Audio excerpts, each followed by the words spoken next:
Hello, Diane. Miss Love, how you doing? Hey, Linda, Amy, how y'all doing tonight? Mr. Mobang,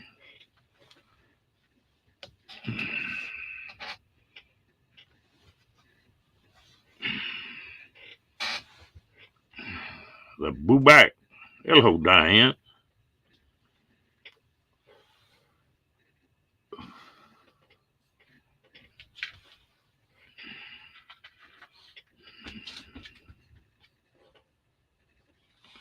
Oh, while y'all saying hello, I'm gonna try to get this done.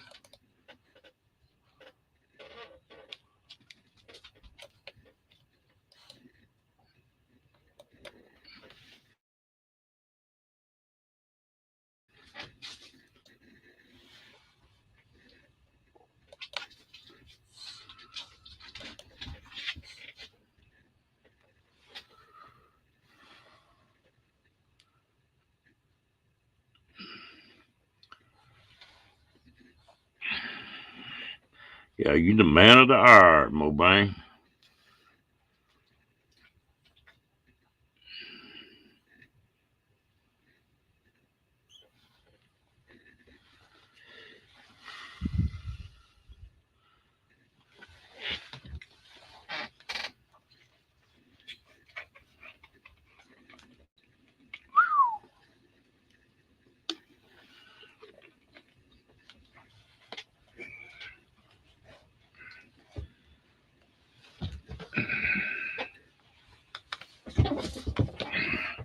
Well, hello, Mr. Rango.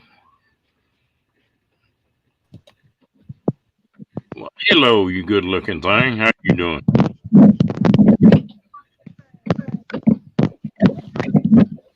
Can't hear you.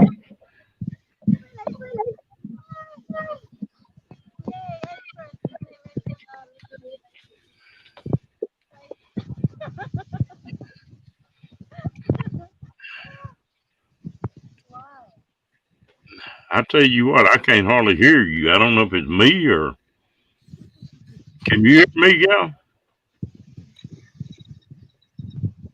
Oh, Hi. How are you guys? all right. How y'all? Good. I tell you what, you got two good-looking women up here now.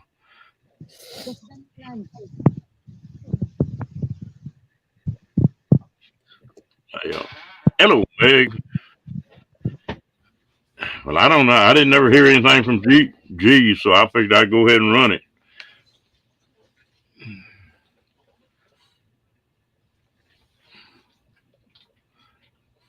No, it's not.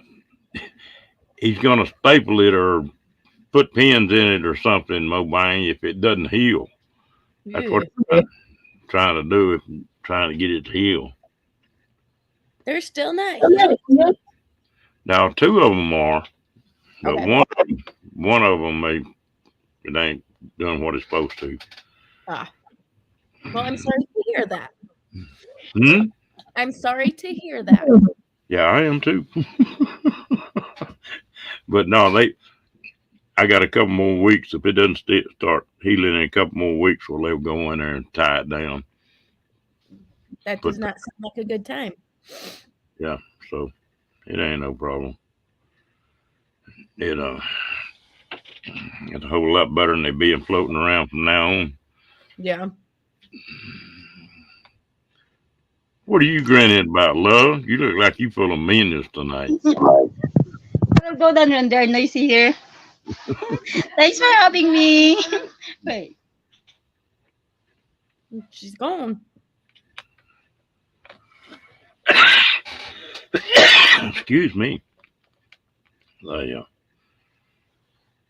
Mr. Kenny. He's in line too. Hi, Ringo. Oh, what kind of day you had? You had a pretty good one? Yeah, I mean, I caught up on thank you, Meg.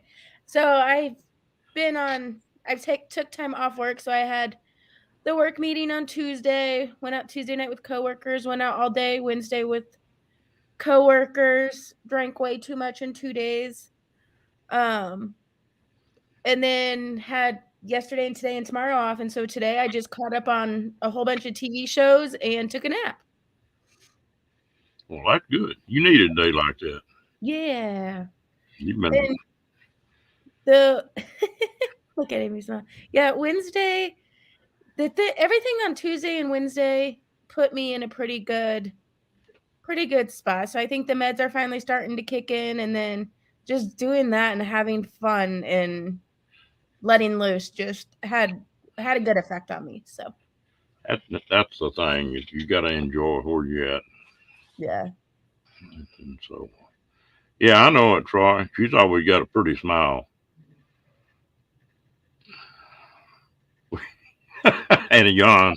Fun. So.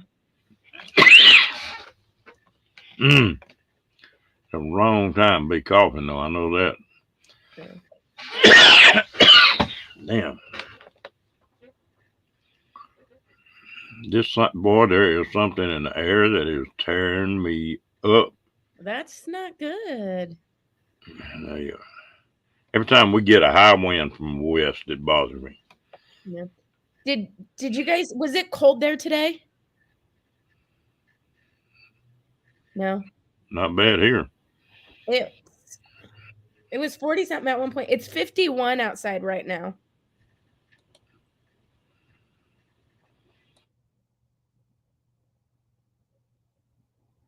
And he left. All right, so let's see who's in here. Good night, Meg. Hi, Sharon. Got Tim's here, Kenny, Diane, Ringo. Oh, he's back. Got a revolving door. Yeah. They're cruising. You're going to make me start yawning. You keep doing that. I don't know why I'm tired. I didn't really sleep in, but I took a nap today, so I shouldn't be tired. You just relax today, probably. Yeah. Good night, Meg. Thank you for coming in.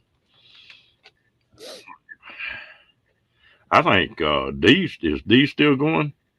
She was going live when your thing when I got the notification. But I was just in there until you went live. We're getting a crew in this room.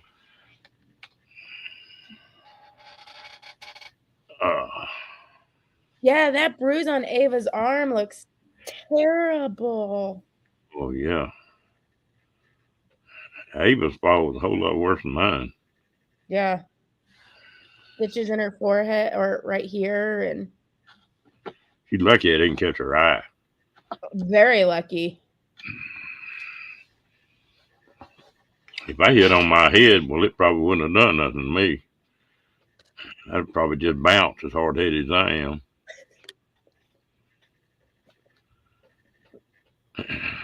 I don't want to know what would happen to me if I fell. Well, I can promise you don't bounce as good as you used to. None of us do. I am sure. And I don't care what happens when something happened, like I tripped and fell on that concrete. The first thing I did is look around and see if anybody saw me. You know, that's the first thing you do. Right. Like that would make a difference, you know. Crazy.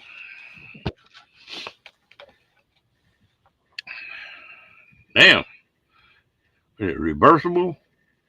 Yeah, it's solid on one side and pineapples on the other. Well, I tell you what, you gals got all kind of ways. My wife had a, what the hell they call them things? Look like a blanket, but you put your head to it. Okay. You know what I'm talking about? We have something similar. The, she had one of them things. She used it all the time. She called it a squaw blanket. I can't believe I can't think of the name of that. It says, have you taken any cruises out of Galveston? Any good places to eat on the way? I have cruised out of Galveston, but it was still when I lived in Kansas City. So I flew into Houston and took a shuttle till Galveston. But I was there with the Zanganos when the Breeze and the Vista came back. And we ate at the place right there. It was next to a hotel, and it was right there on the waterfront. And it was good. Ooh, Tim, that's not good. That's not good, Tim. I'll see if I can find the name, Sharon.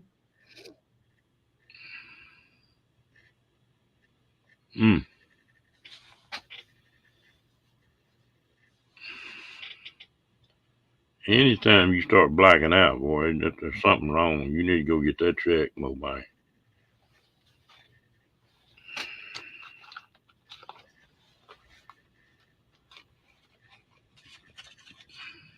You damn sure don't need to be on that motorcycle, Lynn.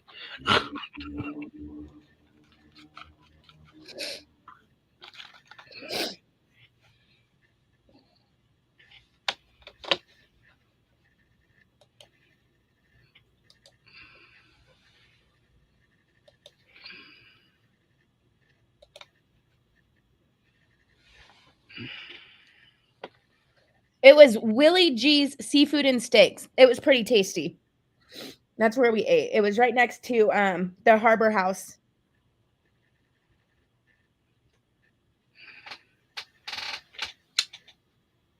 Probably Houston. Yeah, no idea in Houston. This is in Houston? No, looking for places to eat in Houston. Oh, damn.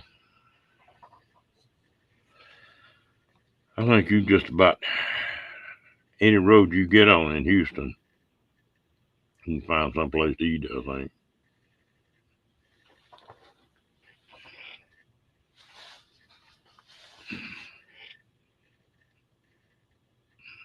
That used to be funny. Waco and Temple are about 30 miles apart.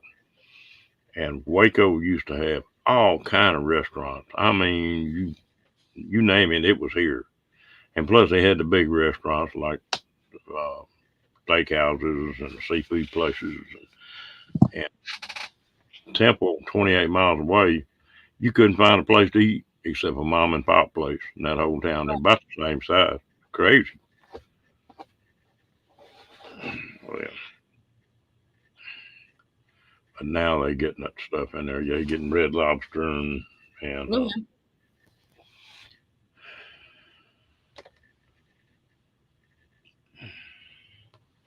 you might ought to go back and think about that one, Mobang, or talk to him anyway. They've changed those damn values now on blood pressure. They used to tell you, what was it, 80 over 140? If it was in the 80s, you were all right. And up to 140. And, I mean, no, it was up to 150. Between 140 and 150, you were still all right. Now, it's like, if you're above 80, that's too high. They want it about 70. And if your top number is any higher than 130, they really want you at 120. But up to 130, well, damn, I ain't had blood pressure at 130 when I was 14 years old. You know, just mine's always run higher than that. Mine will run in the 80s and 140. And that's just about normal for me. I asked the doctor, I said, why did they bump that down a little bit? He said, well, so they sell more blood pressure medicine now. And that's what the doctor said.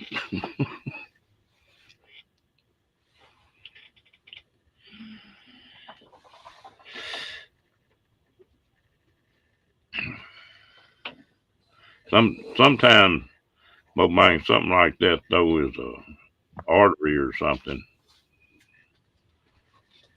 Yeah, and that was perfect.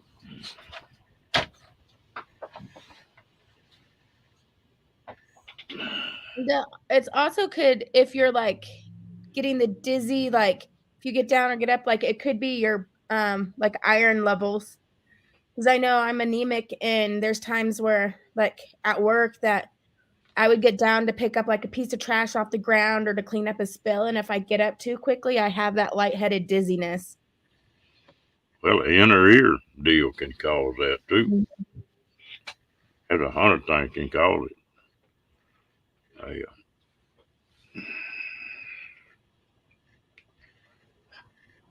You've been cruising for a long time, haven't you?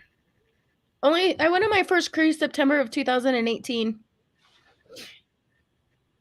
How many you been on? 8. 8. Mm-hmm. We got 2 more scheduled right now. Yep. Yep. I have my Alaska cruise in 60 days, 61, 2 months from today. I'm still mad at you about that. And then the Horizon Group cruise in October. Well, that Alaskan cruise, you ought to really enjoy that one because it'll be completely different than anything you've done. Yep. And I got I upgraded my phone to the 13 Pro. Oh, all right. The camera, so I can have a better camera for Alaska. I tell you what, the phone's got better cameras in than what you can buy now. Right? Unless you just spend a fortune.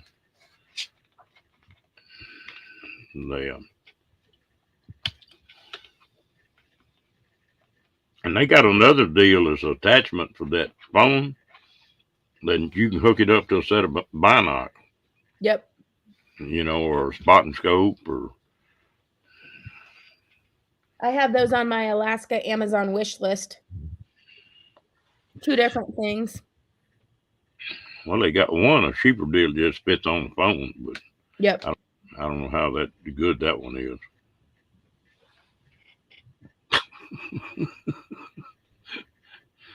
You look like a sea creature with all that yellow and black. It's cold in here. I have the door open and it's cold because it's cold outside. It's cool here, but not cold. But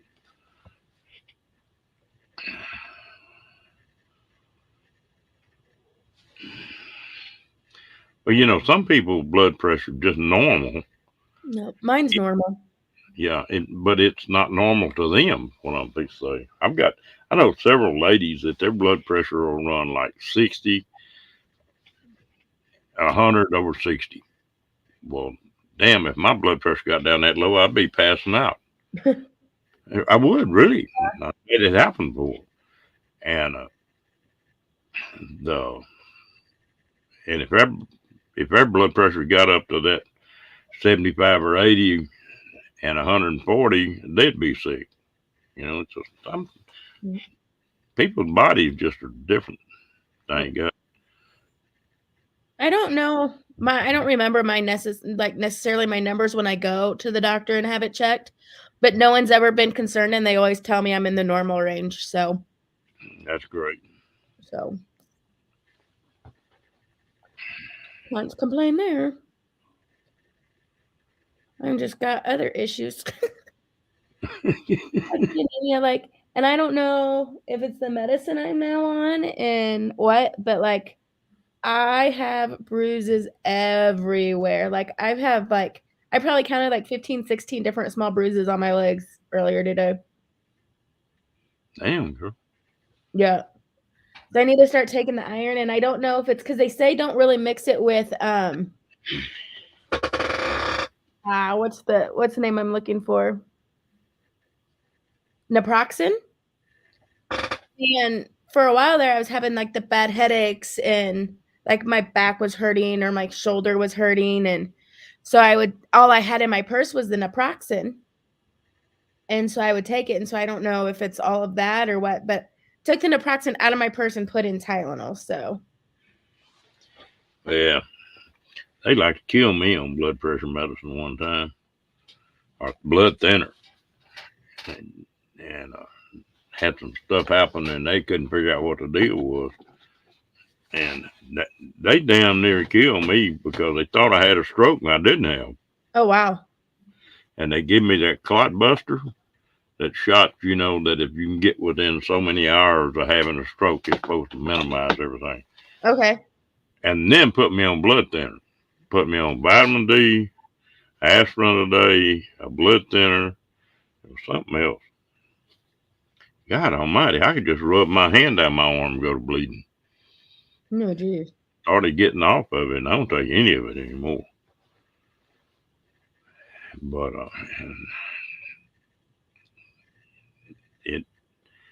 you got to sort of watch what goes on. That's what I like about the VA. Every so many months, they'll call me in and take all my medicines and go over them and make sure that there's not something there that's bumping heads with another medicine, Oh, that's good. Yeah, that's a good deal.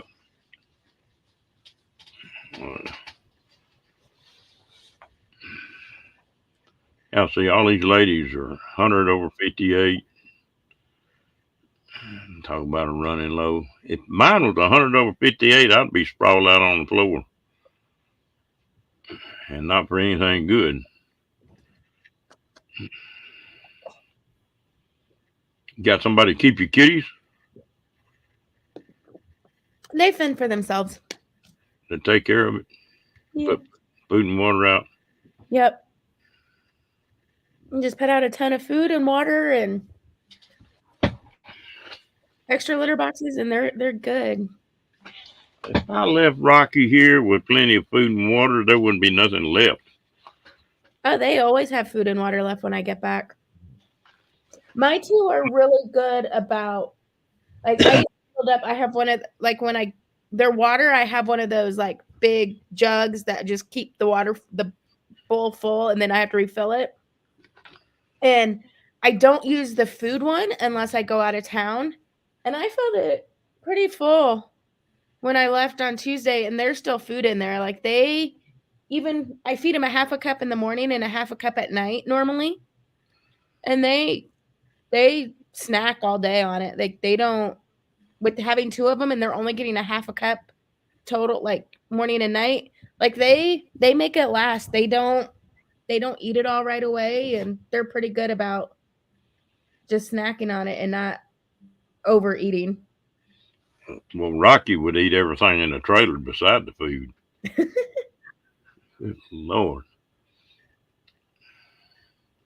I went out there the other day and was fixing to get on a motorcycle and go someplace. And I reached and got my helmet. I looked at it, and that damn dog had got inside that helmet and chewed part of the damn liner out of the helmet. So that was $200 down the drain. Yeah. Oh no. I told him I was going to trade him in for a one-eyed goat. Speaking of Malibu, there he is right there. Knew you was talking about it. Oh. What did they tell you the temperature range was going to be on that Alaskan trip? From what I've researched, and actually let me look because I don't really remember. Like 60s? No, that's not bad. That's not bad. The bad part about that, anytime you go on a trip like that, though, you can't ever tell. It might be 30, and it might be 90. You can't tell on the weather anymore. Hello, Carl. Hey, Ellsworth, Carl. Hi, Lacey. Hi, Sarah.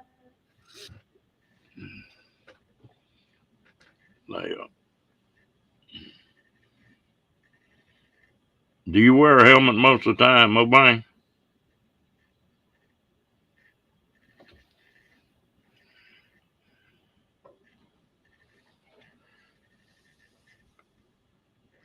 That's one thing I believe in. I don't get on one of them things without a helmet on. It's good. I got a buddy of mine, or several buddies of mine. They put sunglasses on, and that's it. Y'all are crazy. Right? You know, I'm not out. I enjoy riding motorcycles. I'm not crazy on them anymore like I used to be. And back when I was racing and everything, and I just enjoy kicking back and taking it easy. Yeah. That's my relaxation. Some people do yoga or whatever. I get on that motorcycle for 30 minutes, and it just completely changed my attitude. What bugs me, and I don't know if others feel the same way, is so they're always like, watch out for the motorcycles, be careful of them and stuff. Okay, yeah, I'm going to watch out for the motorcycles. But what about those guys on the motorcycle that are weaving in and out of traffic, going down the center line, like cutting you off? Why should I watch out for them when they're ones cutting me off? You got idiots in cars and idiots in motorcycles, I guarantee you. Yeah, I'm like, they're trying to get the law passed here like they've got in 2 or 3 other states that it's legal to run down between cars on the line. and I see them do it all the time. And all somebody's got to do is just open a door. Mm-hmm. They open a door and they're gone. I wouldn't do that on a bit.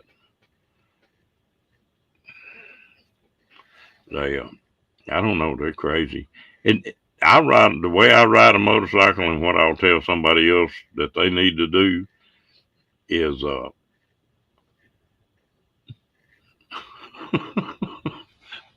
never mind. Is you gotta ride that motorcycle like everybody on that damn highway trying to run over you. That's the way you gotta ride, and you're fine if you do that. Yeah, if they stop dead still, and still somebody can open the door on you, Tim. I just don't do it. I ain't that big a hurry. But going like 90 miles an hour, weaving in and out, going down that center line, like, and I'm supposed to watch out for them. Well, it's the same thing with cars, though. Yeah. Damn cars do the same thing. That's just idiots behind the wheel. Yep.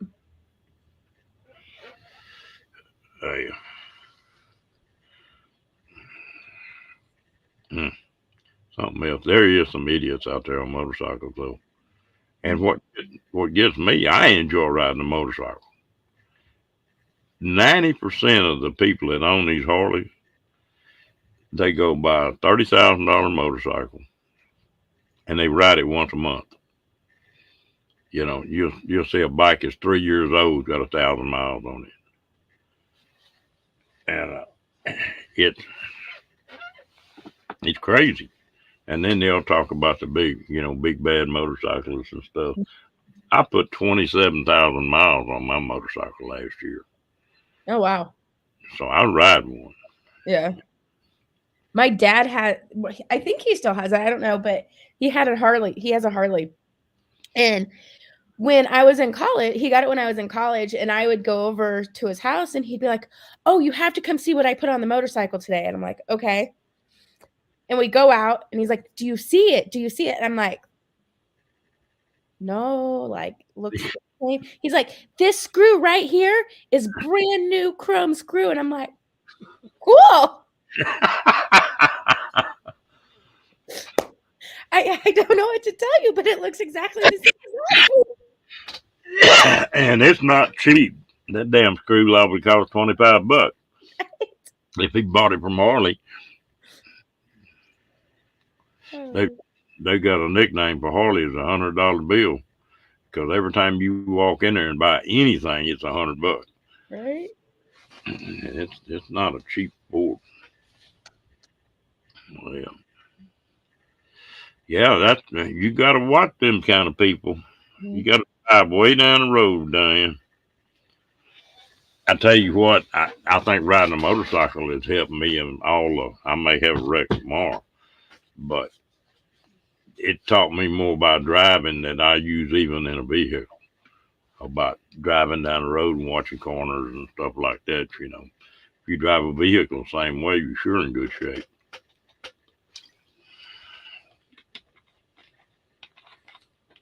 Yeah, there's a lot of them like that. I'm not that way. I buy a motorcycle to use.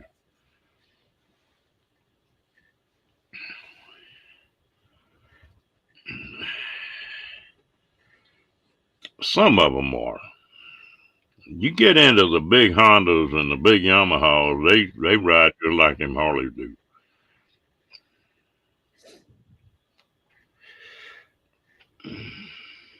Wow, Diane. That had to have been hard to see. I bet.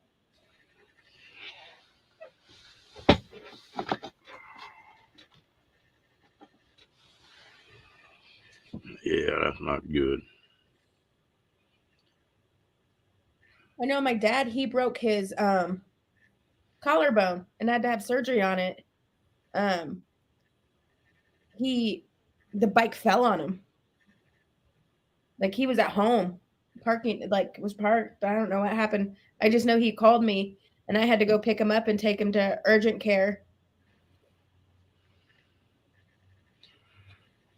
They, yeah, that's true, Cruising. That's the way you got to ride. And more people get hurt on Harleys, or not just Harley, but on motorcycles from somebody hitting them from behind. You'd be sitting at a stoplight, or somebody look down and look back up, and you're stopped, and they run up on top of you. Even when I pull up to a stop sign or a stoplight, I always pull up with a little bit of angle where if I look in the rearview mirror and somebody coming and they can't stop, I can hit it and I've got a hole to go through. Just because there's people that they'll look off and run a red light. People do it all the time. Yep. It's one of them deals. Yep, that's right, Mobang. Always ready to go. Yeah.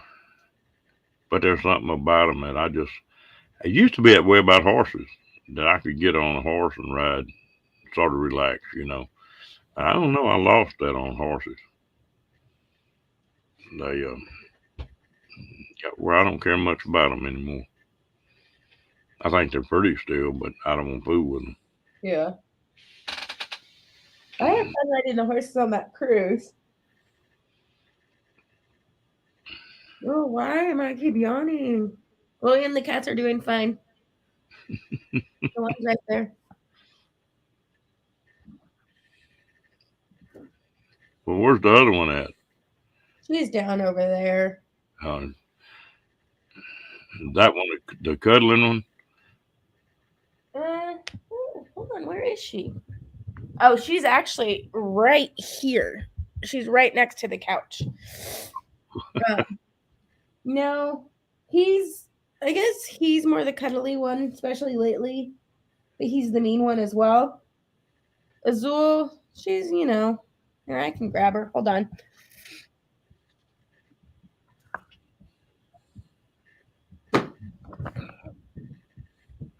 Here.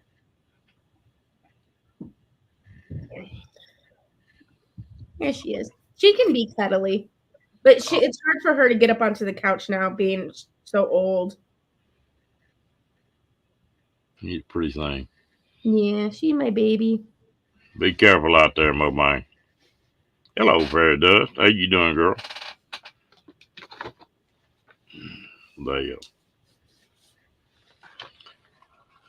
Well, how long do cats live? Are they like dogs, different breeds, live a different length of time, or? Yeah, I think so. I know they could live like average, I think is like 12, 14 years. She's 16 and a half almost. Well, I think a lot of cats live in their 20s, isn't it? 20, 21, 22 years old. Oh, okay. Fairy Dust. I just didn't see you. The way this dang cat jumps, somebody will say something to somebody else, and I'll think, dang, when did they come in here? And I have to go back and look. Of course, I ain't the sharpest tack on the wall, I don't guess, anyway. She plenty comfortable now. Yeah. Now he's getting jealous.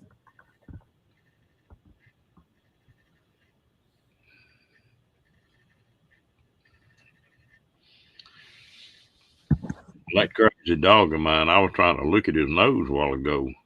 I don't know if you were in here when I was talking about it, but I walked into a little workshop and he was nosing around, and all of a sudden he did a flip backwards and went to crying and screaming and run outside and was rolling in the dirt. And copperheads are pretty bad right around here. I thought, oh hell, and copperhead done hit him on the nose. And so I watched him real close, and he never did start swelling up. Well, that's good. And but tonight I noticed there were two little bitty places right on top of his nose, right where that bone is, that little short nose of his. And I tried to look at that, and I touched that place, and that dog went berserk. He was all, I couldn't hold him. I had to let him go. But he's just solid muscle. Is he? Yeah, he just. But that snake might have hit him right there on the nose and just didn't get any penetration, because it's nothing but skin right there above that bone. But whatever it was, it lit him up.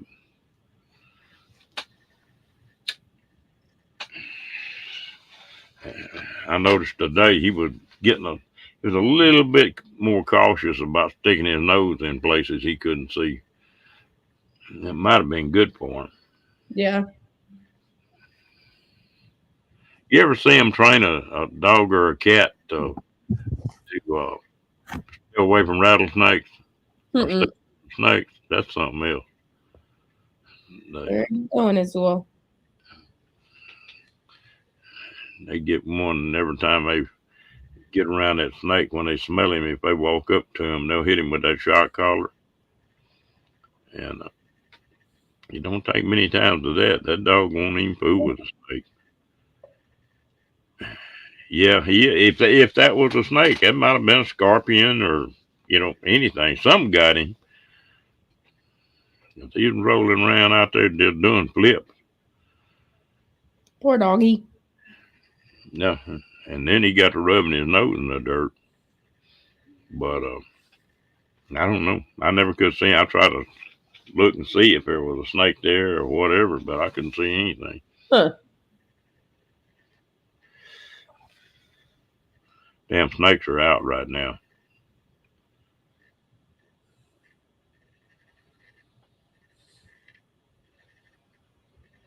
Lay down as well. She's getting so old that she's struggling to lay down.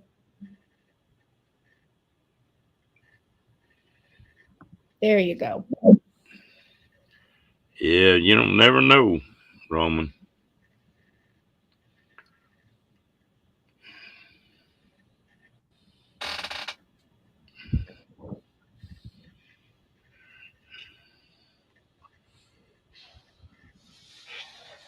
Well, I might get busted up bad tomorrow, but I've got tore up a hell of a lot worse riding horses than I have motorcycles.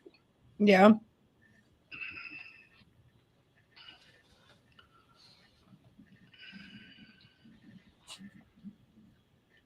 Heard mothballs keep snakes away. Interesting. Yeah, I've heard that. I just don't like snakes at all.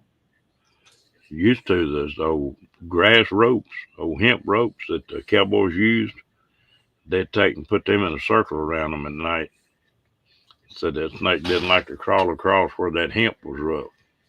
Okay. That was another. I don't know if it's a wives' tale or not.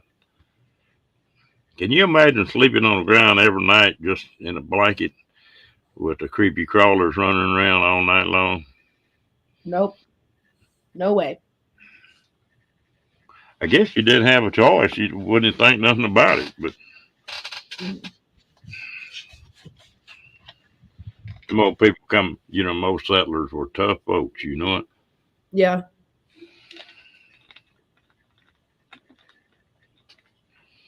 I was reading somewhere where the wagon train going across the U.S. that there was something like 200,000. I want to say 200,000. It might have been 20,000 people died on that trail in those wagon trains. Mm-hmm. And just a ton of people. That's a lot of people back then.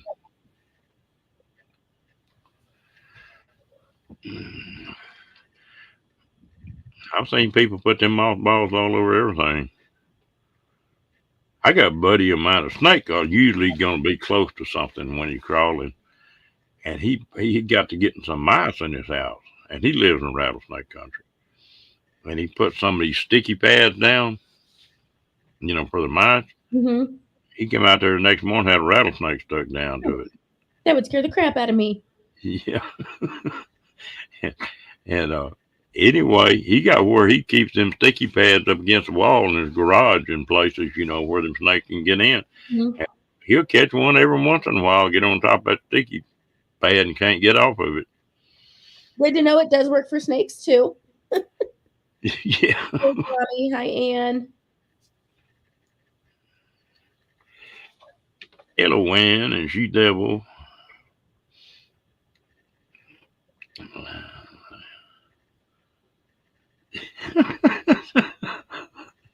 Don't you hate it when you get started doing that and you can't stop? No.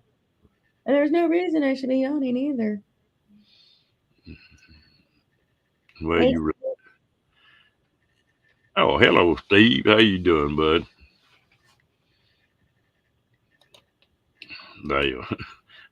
It's sometimes it gets started, and when I'm really tired, I'll get started yawning like that. And it seems like every time I yawn, I get sleepier. Uh-huh. Yep.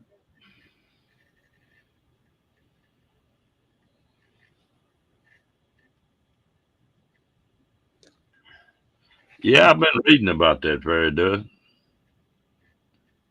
Oh, wow. Yeah, he might run across Jimmy Hoffa. Right? Yeah.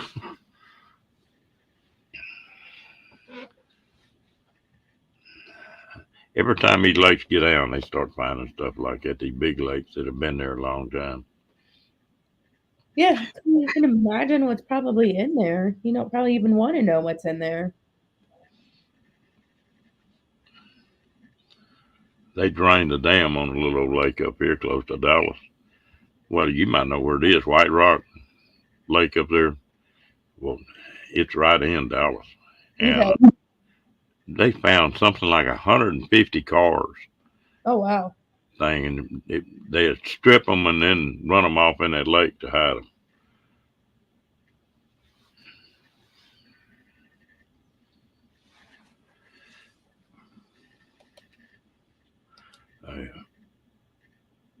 Ain't no telling. And, it's a wonder that stuff like that don't get found more often with many fishermen and stuff as there are. Right? You would think. Yeah.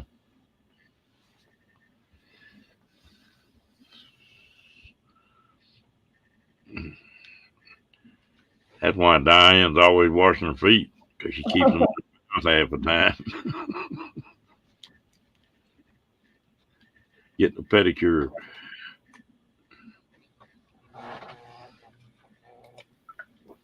Howdy, y'all. Hello, Kitty. How are you? Oh, doing just fine and dandy. Good deal. Well, you been staying out of trouble tonight? Trying to. I contacted StreamYard themselves, did a live chat with them, and tried to figure out why I can't make my own live stream. And it's because I'm on Melonomadic Adventures and Ron Sees America and Fit for Expeditions StreamYard team group thing or whatever they got me on. And because I'm not an admin on there, I can't create my own live stream. Yeah. So I emailed them.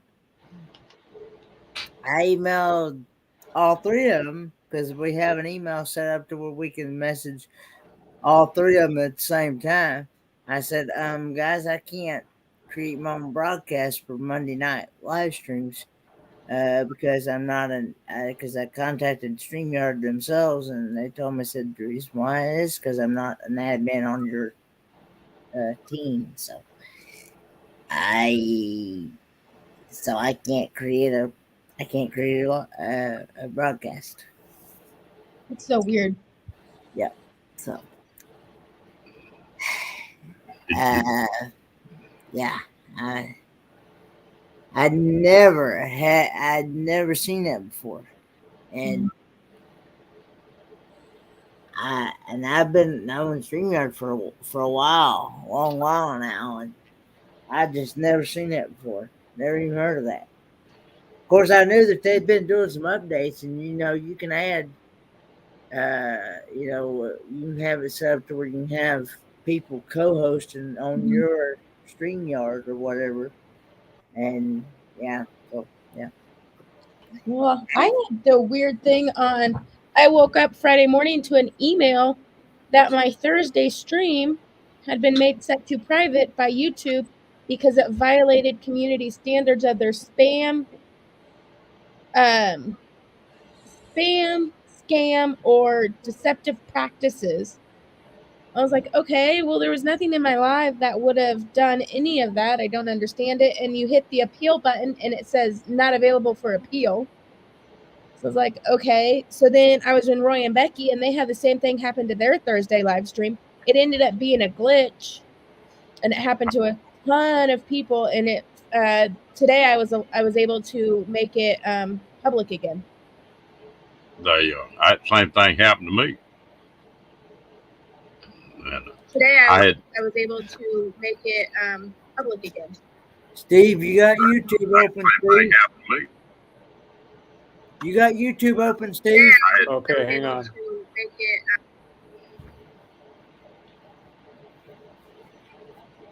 that better?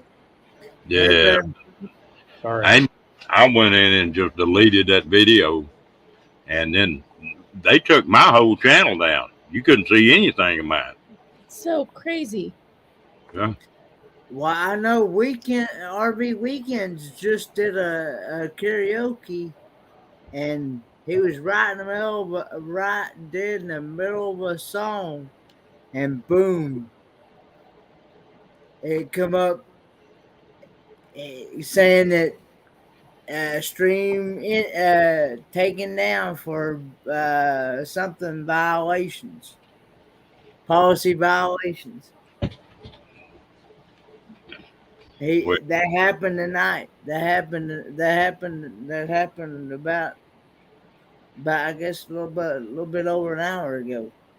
Yeah, I was watching some of that. I guess I missed it. Yeah. Yeah. I tell you, RV Weekends, he got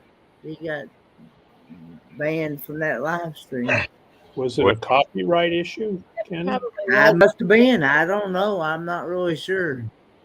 It just he was right there in the middle of playing a song.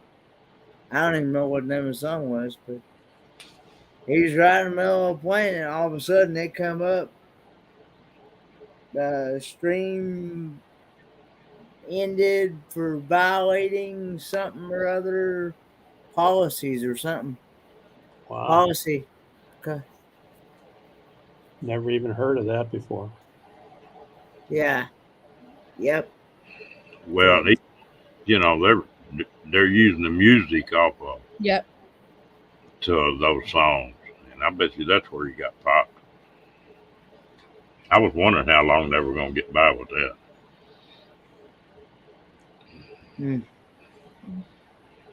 Well, hey, I'm gonna drop down, and I'll still be in chat.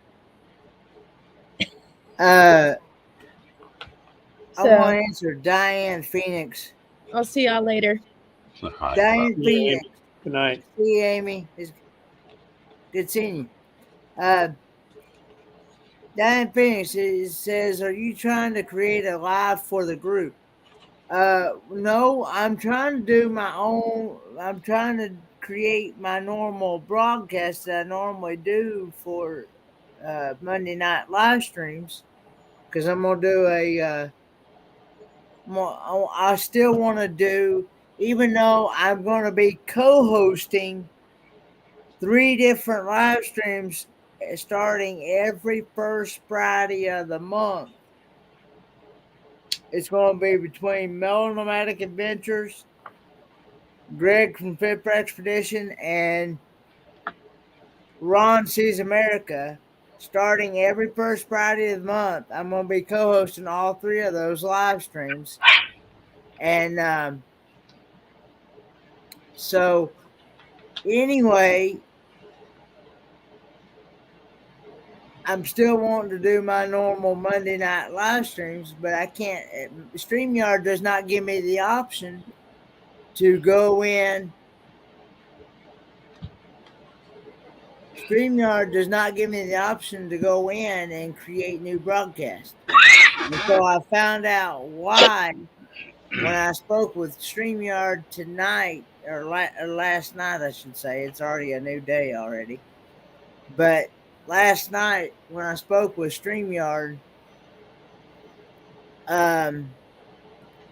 they were telling me, because I popped the question. I said, could it be because I'm in there's a new feature that StreamYard has. You can add people to a StreamYard group co-host team. Yeah, Team members. Yeah, I saw that. Team members. It's yeah. Yeah. And I asked him, I said, now, is it because of that? And they said, it could be, unless unless they make you admin of that team member, you cannot create your own broadcast. So they have to allow me in as admin in order for me to create a broadcast. So I emailed them. I emailed them. I emailed all 3 of them to let them know. Said, guys, I can't even create my own broadcast because I'm just a team member here, and I'm not an admin for your all StreamYard teams. Anyway, carry on. I didn't know. I thought when they made you a team member, that gave you access to everything, but evidently not. Huh? No, not according to when I was talking to StreamYard. When I actually did a live chat with them last night. Well, have you tried to do a live stream? Have you tried it? I can't even create a live stream. I can't even. I can't. Only thing it shows, Amy knows what it. Amy knows. I don't even have the option. Only thing it shows is Ron Sees America's live streams that he's got lined up for every first Friday of the month. I can't even. Yeah, I can't even. And I'm even. And it even says I'm even logged in under my, Gmail, my Gmail account, what I use for StreamYard. I'm logged in to StreamYard with that, and I even completely logged out of StreamYard, logged back in with a 6-digit code, still can't create nothing. Yeah, Amy's saying you're being attached to their team shouldn't affect you creating your own stream. That's what I thought too, but evidently that's not the case, Kenny. According to when I spoke with StreamYard, then when I did a live chat with them themselves, wherever they do the live chat thing.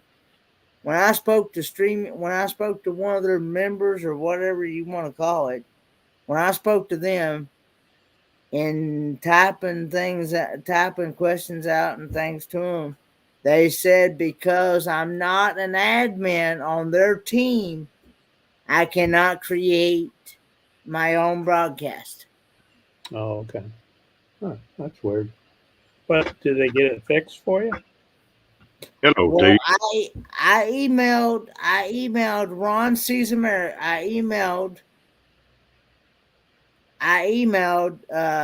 Ron Sees America, Mel Nomadic Adventures, and Fit Expedition. We have an email set up to where we can email all three of us or four of us, I should say, all four of us at the same time. So I sent them an email. I said, guys, I can't create my own broadcast because I'm not an admin on your all's team. Yeah. Well, hopefully you'll get it figured out. Well, And, what and I made let them know that I spoke with StreamYard. I let them know that I spoke with StreamYard themselves, and that's what they told me. well, what may be the deal on that is that it's showing that you got attached to that group with those running. It may be showing that you got one live stream running to where you can't open another one up, where you had two live streams running. Again, if you're tied to theirs, and then you try to open another one up right on top of it, that may be what's doing it. I ain't gonna tell you. Marshall's pretty good on figuring that stuff out. I'll bet he'll come back with an answer pretty quick. And then they update all this stuff all the time, and every time they update, there's some kind of glitch comes out of it. Yeah. But yeah, I don't know.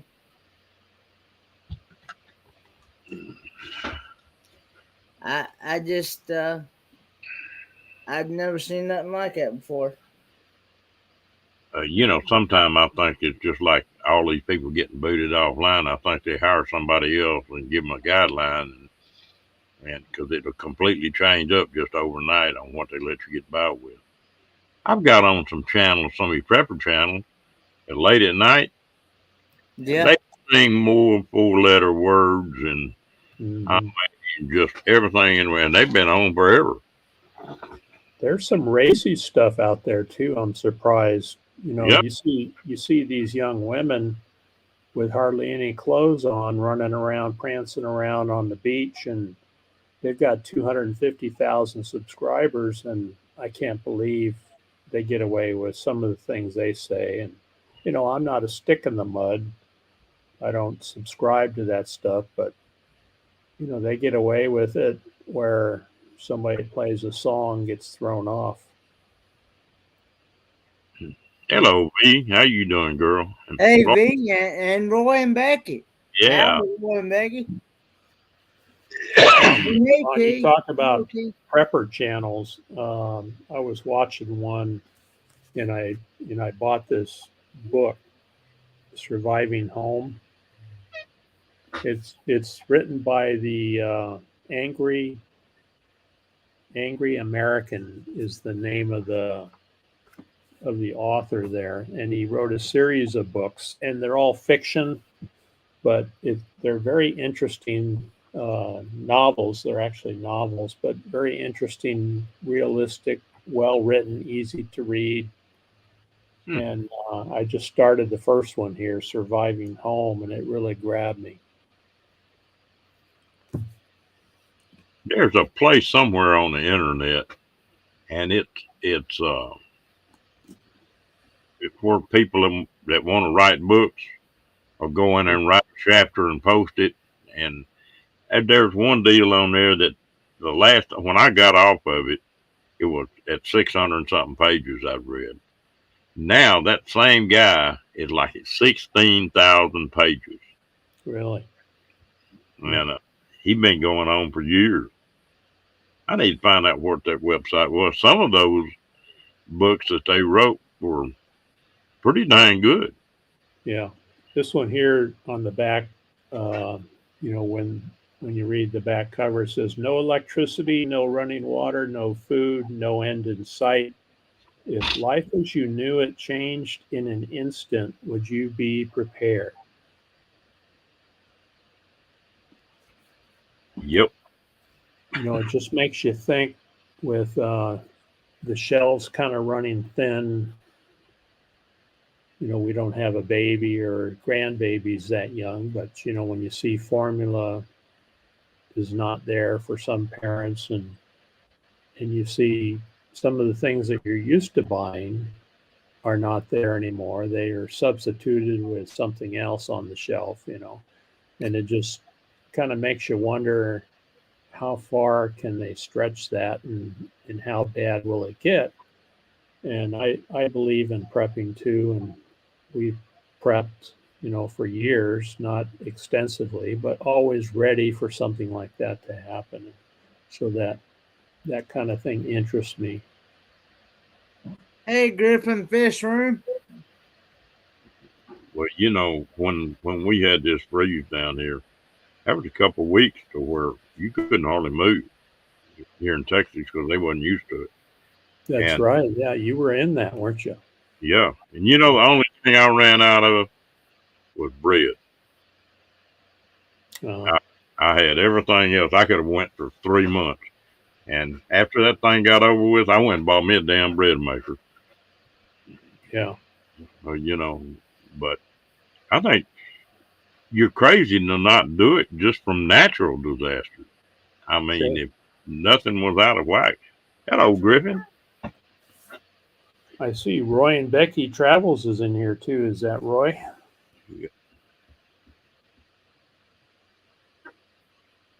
Yeah, Tana Poor says I've been hearing to buy 2 of everything you normally buy. It's pretty good, and it's a good way to gather some extra things just in case. You know, I think about the basics like water. You know, I have my own well. I have portable generators. I have 2 of those where I can hook them up and run the well if I'm out of power. I can hook up generator to the refrigerator. You know, we're stocked with canned food.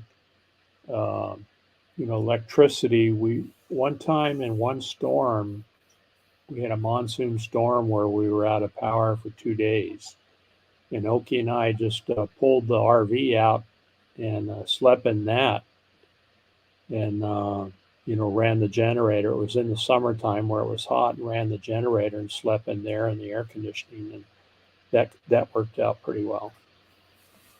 But yeah, you have to be ready. Well, I had what got me started. I don't consider myself a prepper really, but I had several good friends of mine that got caught in Katrina down there, and one of them had a travel trailer and had a generator and some more stuff. You know, he had enough stuff to had some water backed up or had some water filters, and he did real well. I had other people that I knew that didn't have anything stacked up. They didn't have any electricity. They didn't have any sewer. They didn't have any water. Mm-hmm. For 6 weeks, you know, it tore that area up so bad. And Sure. And think of what would happen if it was longer than 6 weeks. What if it was 6 months? oh yeah, You know, what would those people do? People get desperate when they start getting hungry. They start looking around for other people's food. yeah. People get hungry. They'll do a lot of crazy things. Yeah. When my wife was alive, that last 4 or 5 years she was alive, well, she had problems with her lungs, and so she couldn't be without oxygen over 15 minutes. She'd pass out if she got off of it over 15. Well, we had a storm come through, and our house was built later than that addition had been built. So they just went in and put a little short line with just 5 houses on it down an alleyway. And when that, I don't know, it's been a few years ago, but they had like straight line winds all over Texas at 120 miles an hour. Yeah. And it tore everything up. We went 9 days without electricity right there. And I could run my deep freeze and ice box 45 minutes a day and keep everything cool. Mm-hmm. Now, And, if you remember, I told you before I worked for the electric co-op here, yeah, and when I worked in dispatch before I went out into the field and learned how to be a technician, I'd have people call in and when we had power outages and say exactly that, you know, my wife or husband's on a ventilator or something, we can't be without power. So we would always tell them, and we had a policy, a co-op policy, that if you have a situation where you need backup, you know, power or priority power, as we would call it, we wanted a letter from you so that we could put it in the computer system and it would flag you when the power went out. Your account would be flagged as a priority restoration account. And so we would look at those accounts first and see what we needed to do to get the power back up. And in some cases, we ran a little generator out there and, you know, filled it with gas, left a gas can there and started it up. And we came back, you know, the next day to pick it up or whenever we got the power back on. But, you know, as a co-op, that's kind of the way that we ran things, and understanding that people have those situations. Sometimes they need that power. It's got to be there. Well, you know, we did that. We filled the forms out and put in, and I think that was, oh, hell, I can't remember the name of the company. The company changed hands 2 or 3 times. But she was on that list. And there was never anybody checked with her, or, like I say, we were one of the last ones to get back online. But I had a generator I could run. I had 12-volt oxygen generator. Then I had one that could run off the battery in the pickup, 12-volt. And then I had a inverter in my pickup to where you could plug 110. You could plug that big one in. Yeah. And then had bottles. And then I was a welder too. So, you know, I had a couple big oxygen bottles with adapters I could fit over on it. So we never got in trouble, but she could have gotten in trouble quick if we hadn't had all that stuff. Yeah. Yeah. And when we got those phone calls from people that didn't let us know, you know, they had those issues, we would just advise them, we don't know when the power is going to be restored, especially if you have storm damage everywhere. You really don't know how long it's going to be until you get out there and start working on it. And we would tell them, you know, you should probably consider packing up and going to a relative's house or heading north or, you know, looking for a spot, go to the hospital or, you know, because they usually have backup power supplies regardless of what's happening. But yeah, you have to take care of yourself most of the time. Yeah, that's right. But that got me where there's some things I do that and water storage is the one thing that I'm not in as good a shape on as I want to be. We're putting a water system in, a catchment system in here at my buddy's house, and when he get that in, he'll have 3,000 gallons set up. You know, rainwater, you know, we can catch. So yeah, that's good. That helps a lot. And of course, I've got filters on my trailer and got a Berkeley and. You know, yeah, if you have a Berkey, you're in pretty good shape because you can pretty well scoop pond water out, you know, and survive off of that if you have to. Well, we got one of those. Oh, what's the name of that one? It's not a Berkeley, but it's set up on a bucket, canvas bucket. You just dip it in a river or whatever and hang it up. And what we'll do on that, we've done it before and tested it. You dip that stuff up, and it can be the nastiest water in the world, and hang that thing up, and then run it into another container, and then run it to that Berkeley. Man, that's just as good a water as you ever put in your mouth. Oh yeah. Janice from Oz popped in and said, "Howdy, all. Didn't think you'd be on today, Ron." Yeah, and I never did hear anything from G, so I went ahead and popped on up. If he's going to be on, he's supposed to sort of let me know. Supposed to be up with you? What the deal was when I started running live, G was running his on Saturday night and usually running pretty late. And I didn't want to put my live on top of his. So I told him, I said, if you'll let me know whenever you're going to, and that's before he started moving things. But I told him, I said, if you'll let me know, I won't go live on Saturday night if you're going to. And so we get mixed up sometimes. Sometimes our communication is not real good. And right now he's moving around a lot. Yeah, he's nomadic right now, isn't he? Mm-hmm. Yeah. Yep. Hello, D. Darn. Hey, D. Boy, I tell you what, these allergies are killing me. Dee had a really nice live stream tonight. We enjoyed it. Put her on the TV in the living room and watched it. It was really nice. Yeah, I watched till I had to come over here.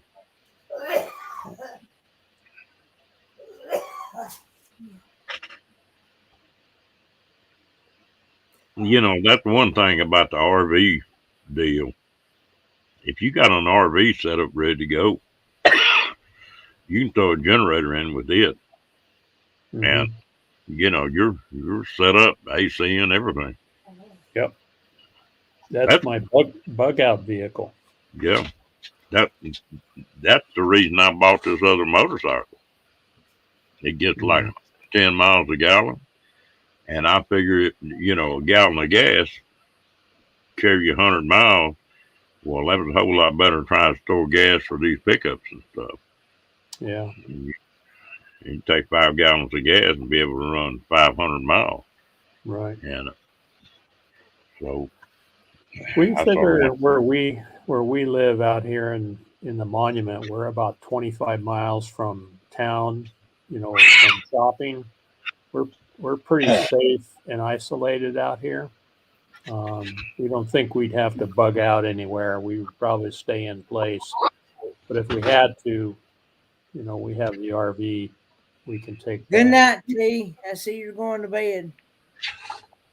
Good night, T. Yeah, if you can stay where you're at, you're better off. I mean, moving, well, you're more of a, you're hanging it out there a little bit. But and the further you are out of a town, the better off you are. Yeah.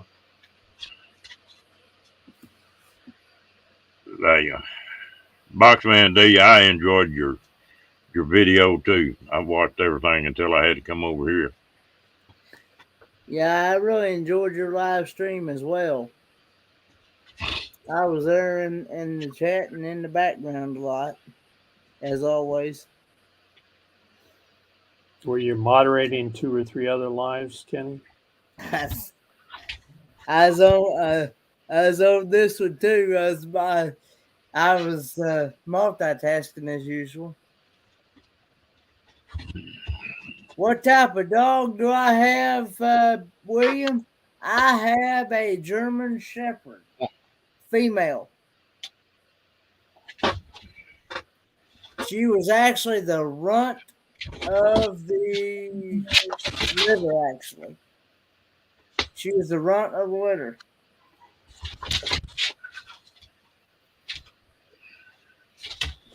My dog is wanting to play of all time.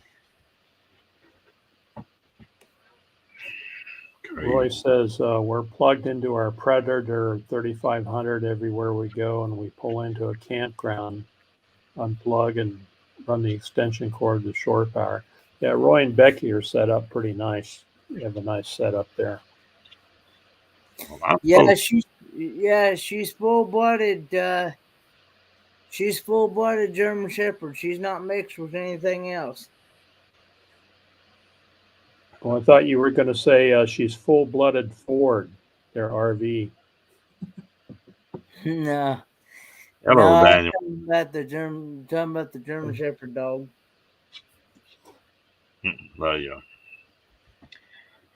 I messed around and bought a cab over camper here this last week, and I actually think that thing's probably going to be my running vehicle from now on.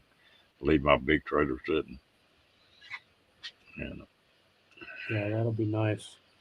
Yeah, I just looked into it. It's one of them deals where I went and there was a lady that was wanting to buy a new camper, and she was wanted me to go with her just to look at it and, help her sort of go through the process.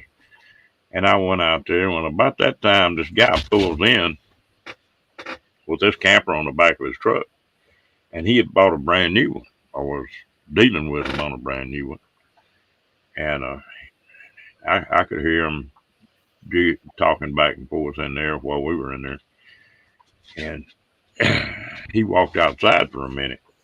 Well, I walked outside, and I said, "You don't mind me asking, what did they offer you trade in on that cowboy?" And he told me. I told him, I said, "I'll tell you what I'll do. If you'll give me 15 minutes to go get the money, I'll pay you $200 more than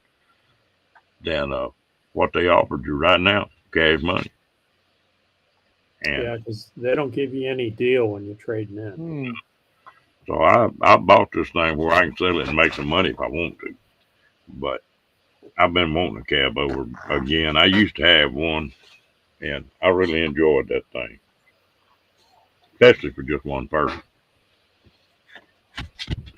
Yeah, and we grew up in one. My parents had one, and after we tent camped as kids, they bought a cab over on a Ford truck, Kenny, an F-100 half ton, and we traveled quite a ways around with that thing. Yeah. I'd never heard of that. I'm sure that was a beautiful dog, but I've never heard of a dog being German Shepherd, half and quarter Black Lab and a quarter German Shepherd female. I've never heard of that type of mixed breed before, but I'm sure it's a beautiful dog. And my dog's name is Toots. It was named that it was already named that when I went to go get her, actually. The guy told me that used to breed them. He said I could change it if I wanted to change it, but I figured she'd already started learning what her name was, so I just left it. Yeah, it's fixing it raining again here.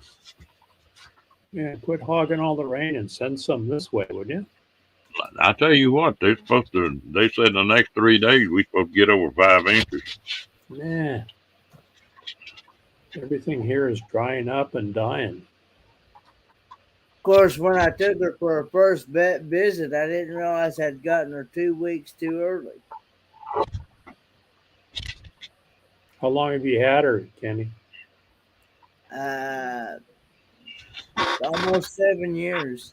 Okay. It'd be 7 years in January, I think. Let's see. Her birthday's 1/30/16, so so she just turned whatever that is. Yeah, Dee said the heat came early this year. It sure seems that way. We got the heat early, and we didn't get the spring rain that we usually get. Diane says, "You can have my rain, Steve. River's coming up." Yeah, it's weird how that happens. We've been in a really bad drought for a number of years.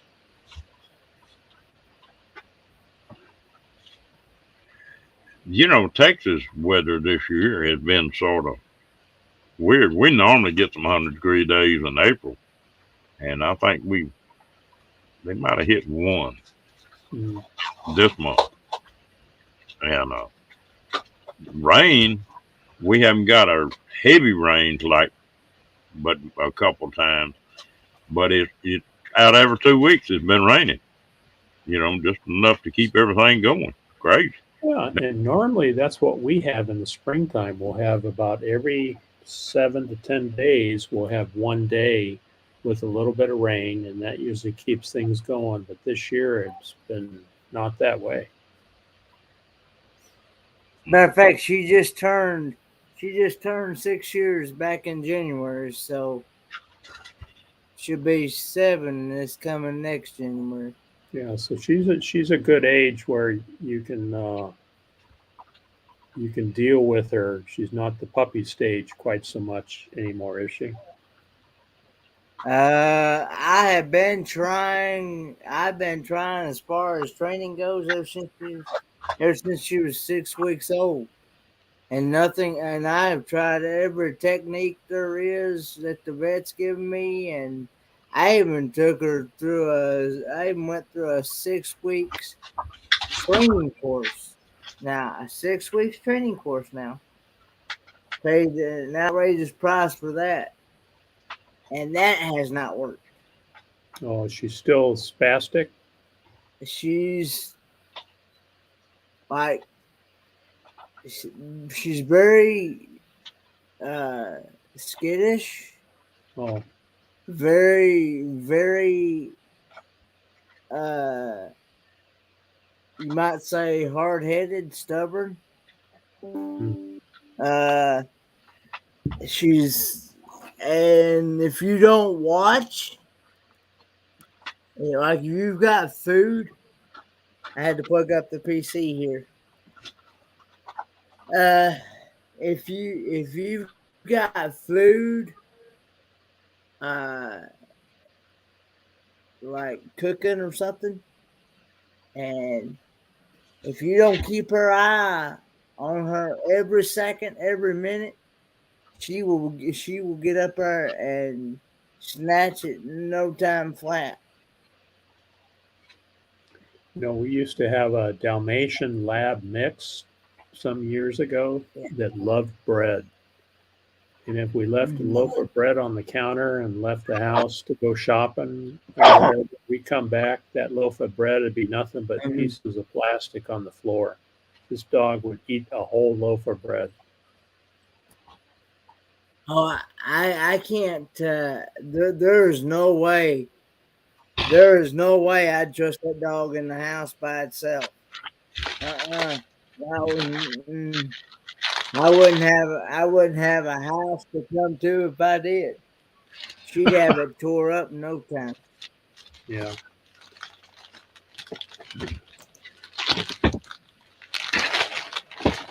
Roy says they're in between the fires. That's the problem, Box Bandy. She does not take any type of training at all. I have went through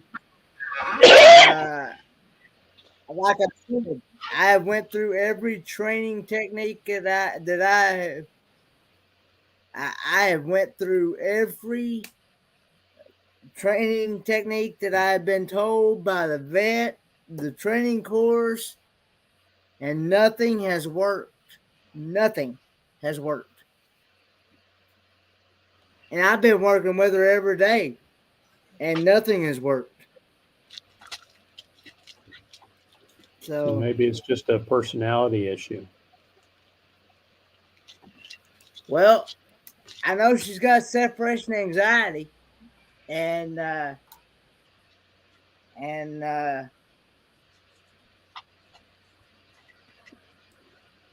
Oh, Kenny, dogs are just like women. Some women are harder to train than others.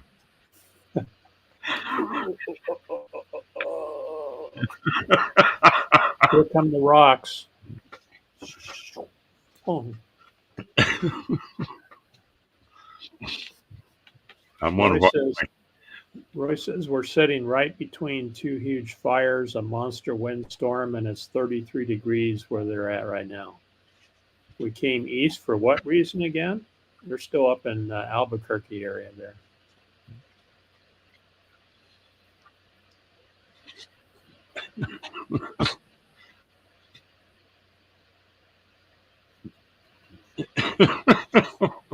I haven't got any rocks yet, but they're getting warmed up, I think, Steve. Geez, Ron, them are fighting words. Yeah, I know.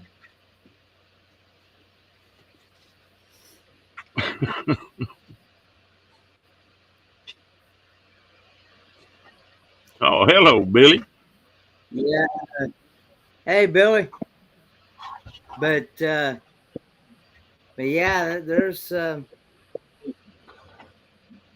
and And this dog constantly, if this dog would eat 24/7. You let her eat. My dog's eating my chair now. Well, she's gotten to where she'll do that to hers too. I mean, it's crazy. It takes a long time to get them trained the way you want them. I mean, we have a lab.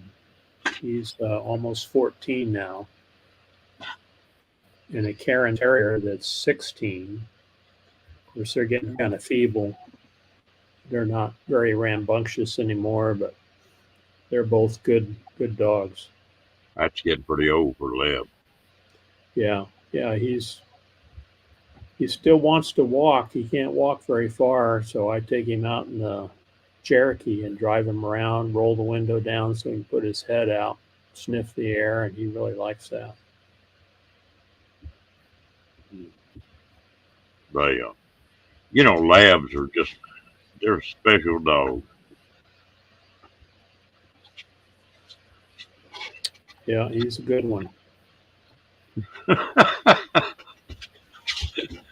Janet's gonna put a choker chain on me.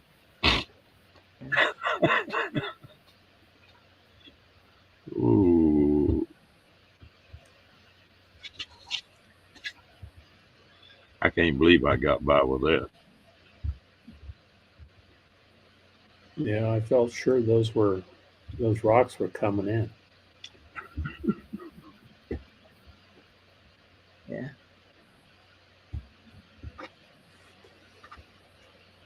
Yeah, Roy and Becky have 3 dogs. He says Lulu is untrainable according to a trainer, but she's aging. She's slowing down a little. So maybe that's what you have going on, Kenny. It's a personality issue too, I suppose. I'm not exactly sure, but I've never seen a dog like I said before. No matter what you feed her, or what proportion you feed her, or how much you feed her, or whatever, she still throws it up and then re-eats it like a bird. Oh wow! I've never seen one do that. And I've never seen a dog eat her own feces. Mm. Hello, Lillian. I knew dogs would eat. I knew dogs would eat other dogs' feces and cat, but not their own. Yeah. I've never seen a dog eat their own, but this one sure does. Janice says, pull his butt cheeks up over his ears and glue them.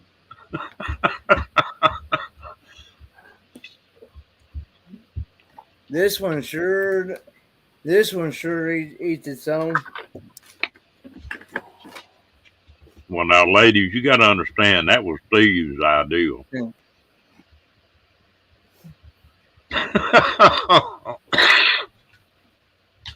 Steve give me the evil eye now. Yeah. I was looking to see if I had some glue here. I probably do here somewhere. I can let you borrow some, Kenny. Oh, no, and Diane, she's probably getting a pocket full of it. Lillian's here. Fairy dust. Diane's causing trouble. Usual trouble in there. She's the one that the nickname ought to be Trouble. Her and Janice. I'm glad Cat ain't in here when I said that. Well, yeah, you would have a knot on your head, wouldn't you? Yeah, quick. Hey, Lillian.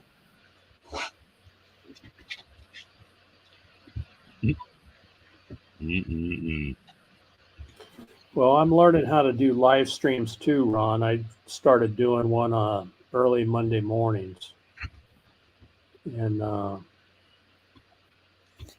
Yeah, I watched the replay of that other one the other day. yeah, and I'm learning. It's fun, and I can see how it's addicting. You know, when you get a good group of people in there, it's pretty fun to interact with them, and especially when they come back, you know, and they're good people to hang out with. You know, it's a lot of fun. But I wanted to pick a time where I wasn't stepping on anybody else, so and doing a Monday morning at 9 o'clock my time worked out pretty well for me. And I get a few people like you, Kenny, that pop in, and Ron. I don't know if you've been in. You came in once, didn't you? Yeah. Yeah, I thought you did. And a few other folks that I follow came in and support me, and it's a lot of fun. I enjoy it. Well, I tell you what, these people around here, I can't believe how well they supported us live. They amazed me because a lot of people have real interesting topics and interviewing special YouTubers and all that kind. I don't do any of that. It's just sort of winging it. Yeah, I try to come up with something, one item, maybe one question to ask everybody and get some interaction. Dee says it's too early for me, Steve, but she watches the replays, and I appreciate that, Dee. But a lot of the interaction from just the people in the chat, and I think what seems to help, and you guys have been at this longer than I have, but when you acknowledge the people that come in the chat and you thank them for coming in and you interact with them, I think people appreciate that and they tend to stick around. Well, especially since this pandemic started, there's a lot of people, even though it's sort of slacked off now, there's a lot of people just don't get out like they used to. Yeah. And this thing has really been an outlet for that. I think that's one reason it got so popular. Hey, Angie, let's see. Angie had a question. Did I explain all that to the vet? Yeah, I did. I explained, and they also keep thinking to me. They keep telling me and keep thinking to me that she's in the puppy stage, and I'm thinking this dog ain't no puppy stage, especially when she's 6 years old, and so. And also, it's even got them puzzled as well because I just found out here a couple weeks ago when I had to go get her monthly flea and tick medicine and her heartworm medicine that I give her monthly to prevent her from getting those. But they weighed her in, and she lost another. What was it? Another 15 pounds. And I explained to him. I said, "Well, we've been feeding her like she's more me and my dad do together." And has she been dewormed, or have they checked for worms? Yeah, everything comes out, all her blood work and everything comes out good, but the thing of it is that they were telling me that if she loses any more, her organs is not going to be functioning properly. But they can't figure out why she's losing the weight, huh? That it's even got them puzzled. That they were explaining to me that it sounds like that, I'd actually learned this too, that we actually have in our pancreas. We have what was it? Enzymes. Some kind of an enzyme. It's enzyme that helps break down our food and processes it. Well, same way for a dog. So they're thinking it may be something about she's not producing enough enzymes to be able to process her food correctly. Mm. We've explained everything about the throwing up, and no matter what proportion. We even tried that dog food with sensitive stomachs, and that didn't do no good. She threw that up. Oh, wow. Uh, So Ron, I have a rookie question for you. I see you're interacting in the chat there. Where do you type that in at? If you're just on the panel, you can't type in. But if you're running it, well, it's right at the bottom of the comment. Oh, it is at the bottom. Okay. But it won't show like you're Kenny. Either one can't type anything. Okay. But if you're the host, you can type in your chat there on the StreamYard side. Okay, I'll have to pay closer attention. I just do everything verbally now. I did learn how to display comments the last stream I did. So, Kenny, are you all feeding her too rich of a diet? Feeding her too rich? Pancreatitis from getting too much fat. I don't see how,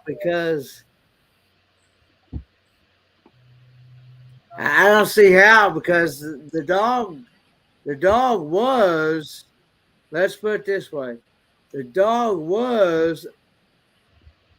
started out like 45 to 55 pounds, which that was a good weight. Yeah. That's what the vet wanted her to be at, was anywhere between 45 to 55 pounds, no heavier and no less. Well, now she's at like 28 pounds now. And she's lost that over the last 6 months. Didn't they say they did something like that? She's lost that over the last 6 months. And we've been feeding her like crazy. She eats 3 times a day. Wow. Hey, Ron, you see Janice's warning to you? I ain't no telling what Janice is. Rubbish, Ron, she says. Yeah. Call this girl's dogs and you pay.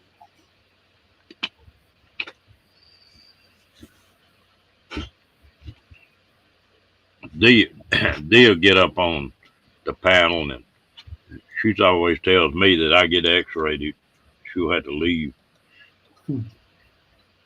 Yeah, Kenny. Now Dee had Tanya up in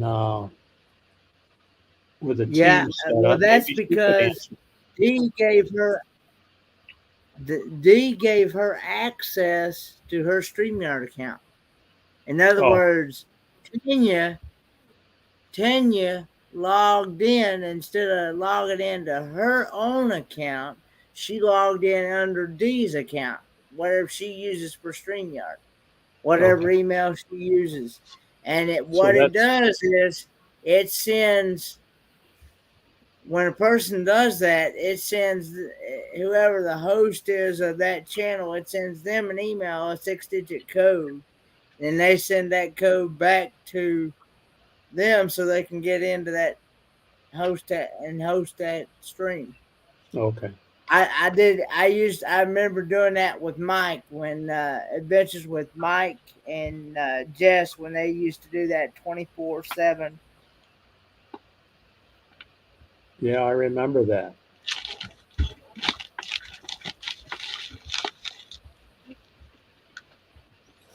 They went like 3 days on that, didn't Oh, they went for weeks. Wow. Yeah. I think they got didn't they get the Yeah, record for longest live stream? I think so. It's been a good long while, but Mm-hmm. yeah, I do. It was a long. I remember many a times I'd be up all night long, and then I'd have to get up and get ready for school because I'd still be in college. I had to get up and get ready for college the next morning, still, and be only functioning on just maybe 2, maybe 3 hours sleep. Ain't no way I'm doing that anymore. Uh, yeah, but yeah, we have fed her scraps, but not much. I mean, we have fed her scraps before.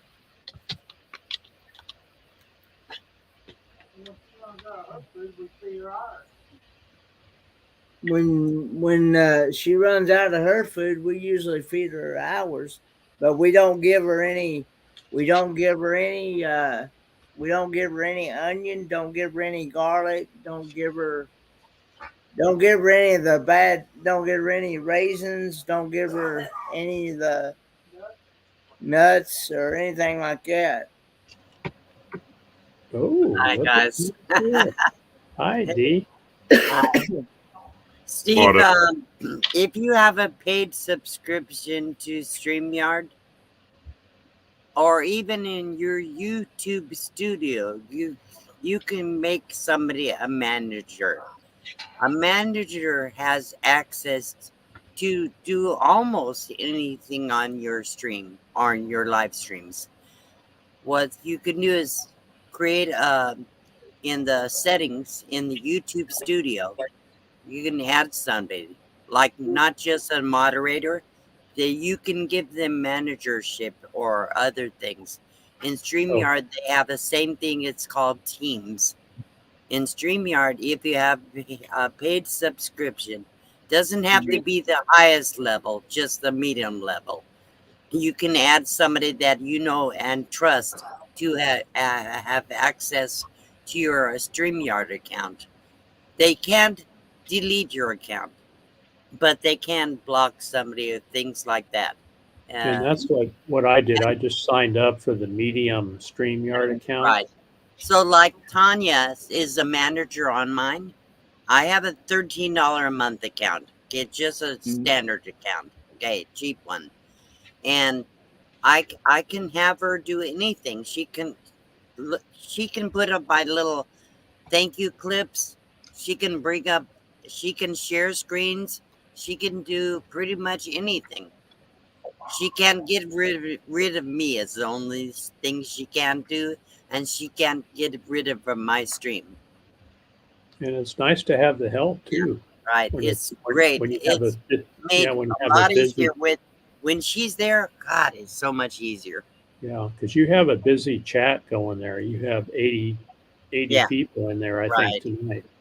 I think 76 was the peak, Was it? but I've had live streams where I have 150 people. The StreamYard chat scrolls so fast. You miss them. Sometimes they go out and you can't get them back. Yeah. On YouTube, sometimes you can scroll backwards. You can do that on StreamYard, but only so far. So you can't go back and see who came in and you missed, That's why Right. you have to have, when you have a larger live stream, like when I have a lot of people there, I need more than one or two moderators. So the more moderators, then I think what you said is true. It's very important to make the people in chat know you feel they're important, that you recognize them. And that's why I work my moderators so hard, because I expect my moderators to be sure to greet anybody that hasn't been greeted. Not every moderator does greet everybody, but I have some that really work hard at just making sure they greet people. It's very important to me. I want people to know I appreciate them. That's Yeah. okay. I didn't mean to come up and take over. Yeah. I just thought I You would share know, that. somebody that's really good at that, D, is Bree, TGIF. I know. She's Boy, one of oh my boy. moderators. Yeah. She's a moderator on She my hasn't channel. been in anyone's streams tonight. She's not here tonight either, I don't think. I can't remember if she was on mine or not. I think she might have been. No, I didn't Hello. see her in there. Okay. Anyhow, but yeah, I do have a lot of good moderators. I have the best. I really do. I have the best. Yeah. Of Uh-oh, course, Ron, you better every- behave yourself. Kathleen Klein just showed up, so it's time to behave. Everybody thinks their moderators are Hey, the Kat. best, but I think mine are the best too. Oh, yeah. Well, I tell you what, I don't even have to worry about the chat. Is that the mods I've got in here between Diane and Kat and Kenny and You Jan- have a lot of people that like to whack a troll. oh man, Troble I know. don't have a damn chance now. It's a contest between them who can get to them first. Yeah, I know. I could never be a moderator. It's too much work.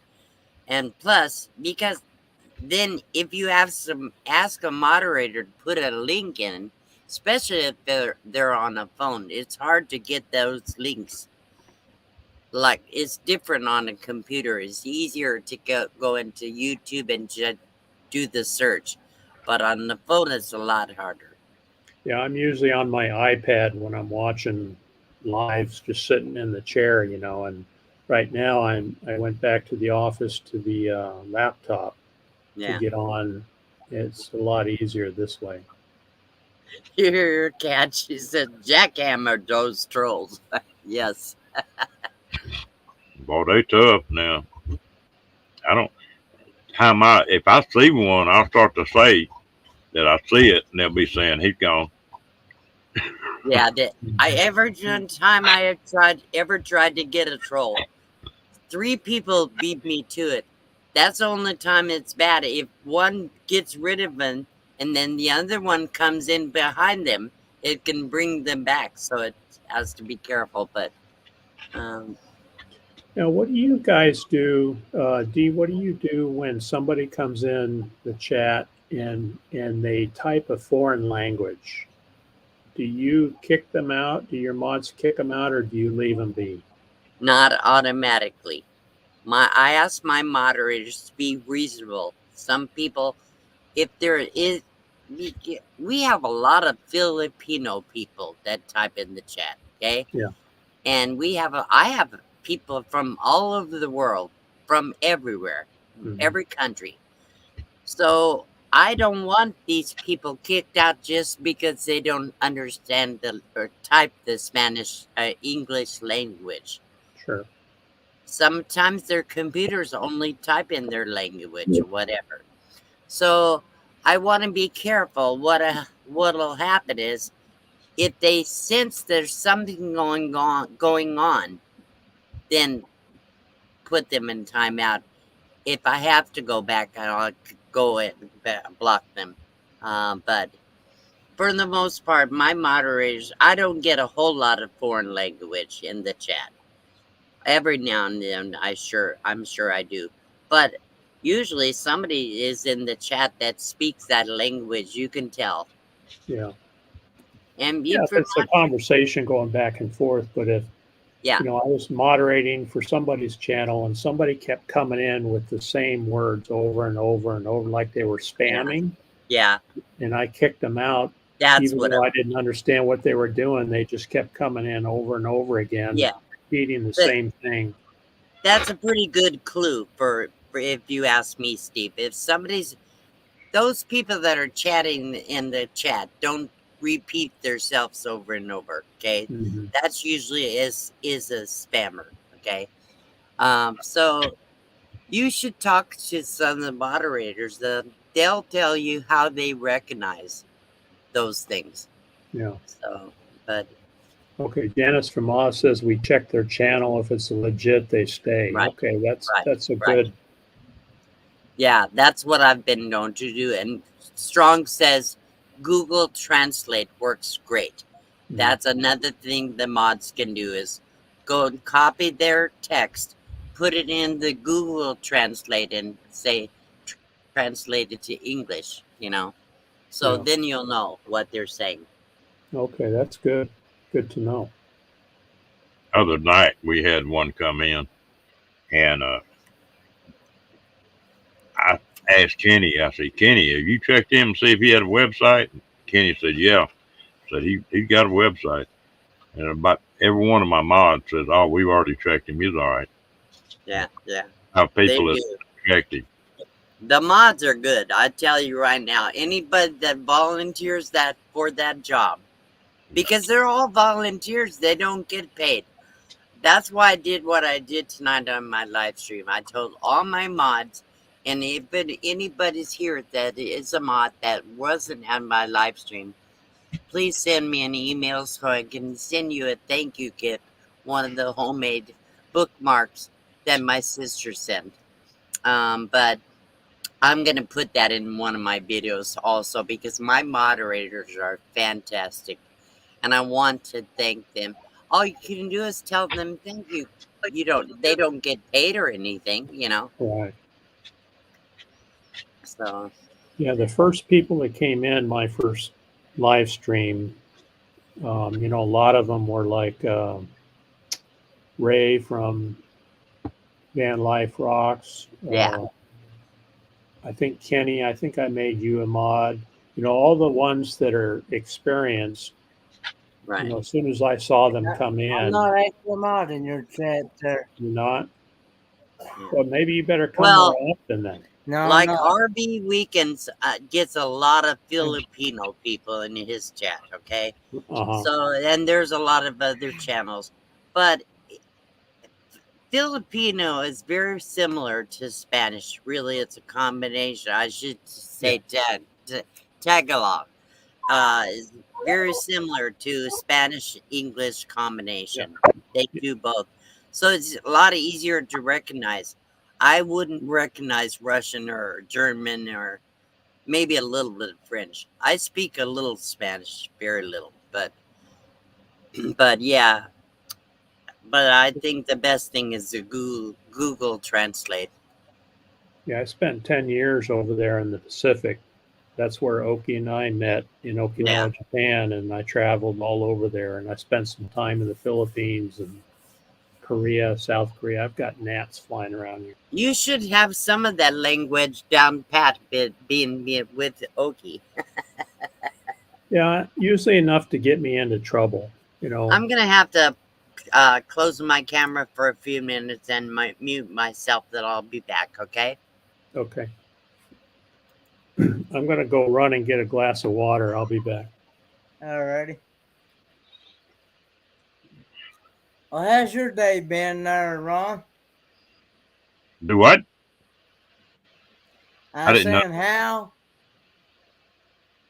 how has your day been? Oh, it's been good so far. Good night, Rhonda. Thank you for keeping Good night, Billy. Rhonda. From Strong's Adventures and Billy. Yeah, and you have a good night too. Good night, Andrew. I can't complain. It's been a pretty good day. Yeah, we got some little bit of storms there last night, and it didn't last too long. But yeah, I seen your email. Yeah, I thought those are cute. Those are cute animals, William.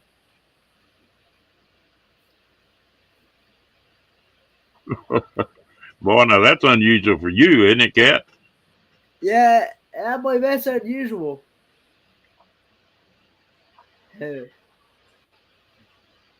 But yeah, I've told my vet and everything, and they said that but from what I've told them, it sounds like you're doing everything I'm supposed to be doing. Yeah. It's just one of those things. You know more about it when you just opened one live up than I did. Kenny helped me a lot, and then the people in a chat helped me a lot. They knew a hell of a lot more than I do, still do. Yeah, Dee's given me a lot of tips, and some other people that I follow as well. The only thing I do on this live is be a smart ass. Now, I'm good at that. And they take care of everything else.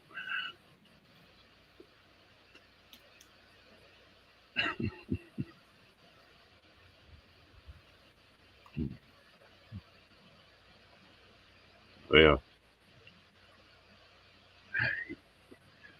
I tell you what blows my mind on here. If you'll look up and you'll be on channel 30 minutes, and then you look back up and you'll be on an hour and a half. I just looked at it now. We're bumping 2 hours already, and don't seem like we've been on here 30 minutes. Yeah.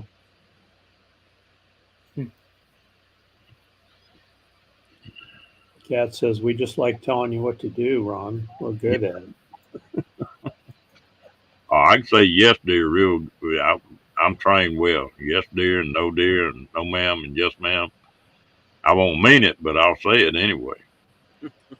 Diane says, if you were smarter, your butt might not be so flat. Who is she talking to? That always give me a hard time about getting booted out of here. My internet. Me. Oh. Well, I'm getting pretty tired. It's been a long day. So I thought I would come up and give you a little input on the StreamYard. That's all. Anyhow, I'm going to go. I'm ready to go to bed. All right. Good night, D. Okay, you all take care. You.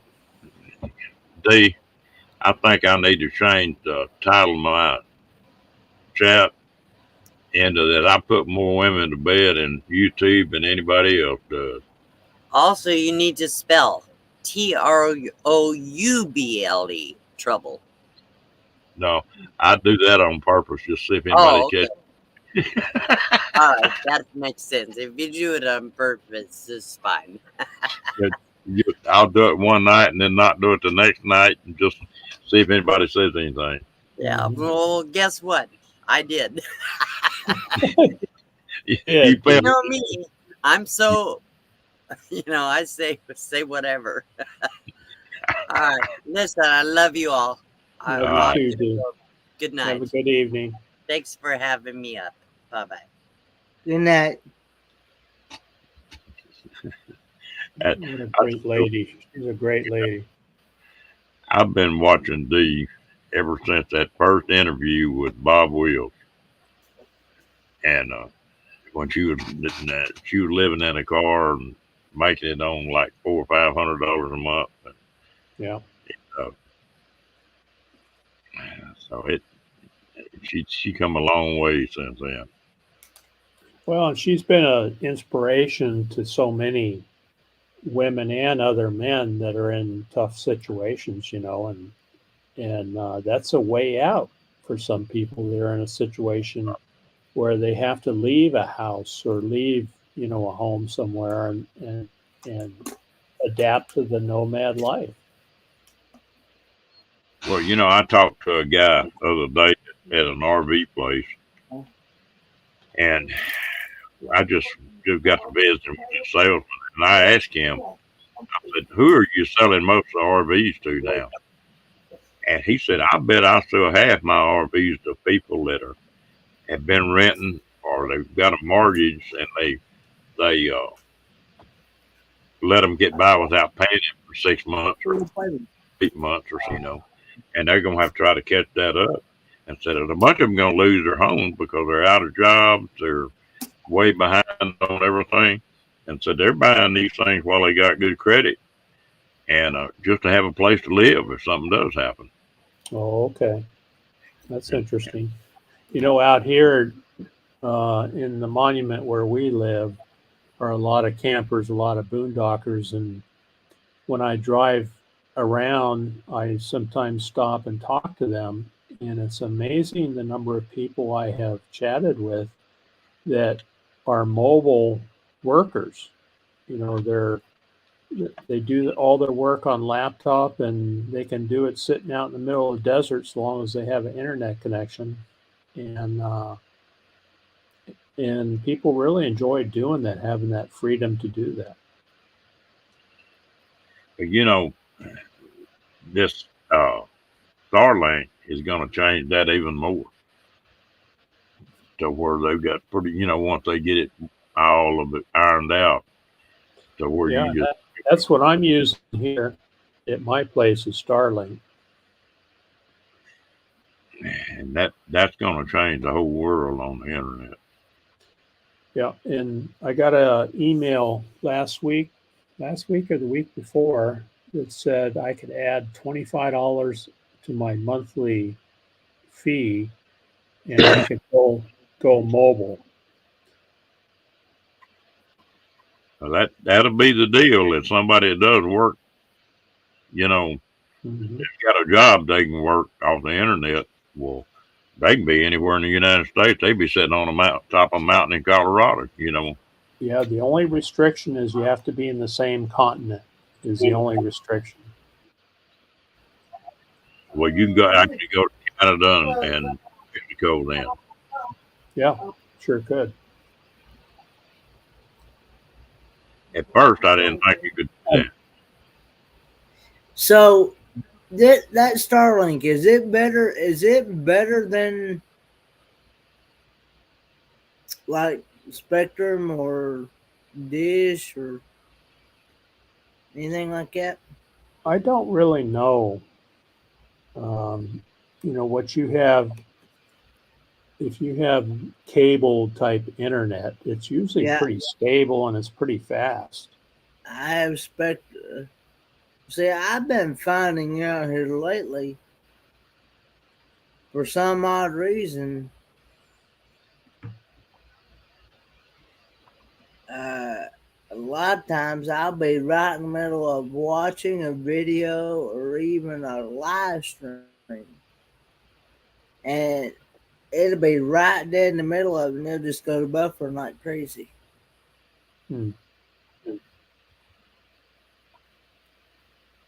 And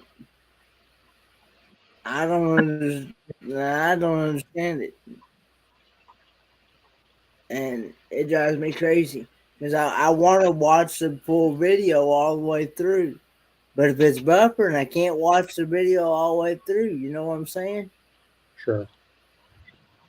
And that's the issue that we used to have. We're, like I said, we're 25 miles from town in a very rural area.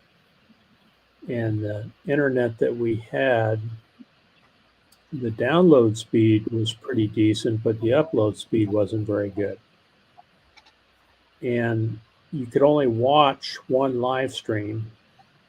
When I tried to get up on somebody's panel, it would get real glitchy and I would freeze up. But I could watch them. I just couldn't get up on the panels with them. So it was pretty frustrating. And since I got this new Starlink, boy, it's just rock solid. Well, I was going to buy a Wii Boost after I was I decided I was going to hold up. Yeah, I decided I was going to hold up on that because Starlink was getting sort of cranked up. Now, the only issue I think with Starlink, the way they have it here, it needs about 100 watts of power when it's up and running. So if you're running off batteries, 12-volt setup, you have to keep that in mind. You know, that it is kind of energy hog when it comes to a nomadic lifestyle. So I'm sure they're working on a mobile type unit that uses less power, but for the meantime, you know, they've got a workaround for this system that you can take it with you and set it up wherever you're at. Well, you know, as expensive as housing is getting nowadays, the RVing makes more sense yet. Mm-hmm. You know, I've never lived this cheap in my life. Of course, I've always owned a house and more stuff, but it's unreal not to have to mow the grass or, trim the trees or water the yard or do any of that crud anymore. Right. Renee says Starlink is better. I have Spectrum internet myself here at home, but Starlink, she's going to try to drop a link. I don't know what the speeds are for the data flow, for Starlink versus what you have, Kenny, but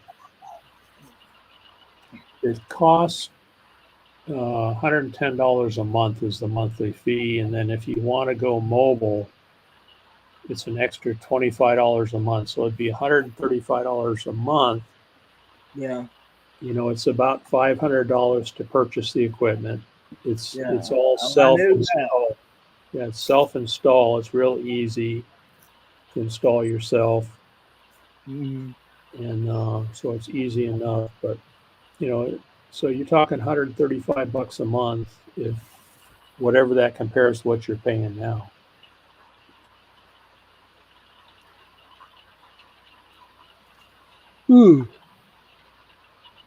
Okay. Very I'm just. eating Mexican street. It's called Mexican street corn. It says street. STREET. Is it like a Frito? It's Pringles, is what it is. It's a limited time.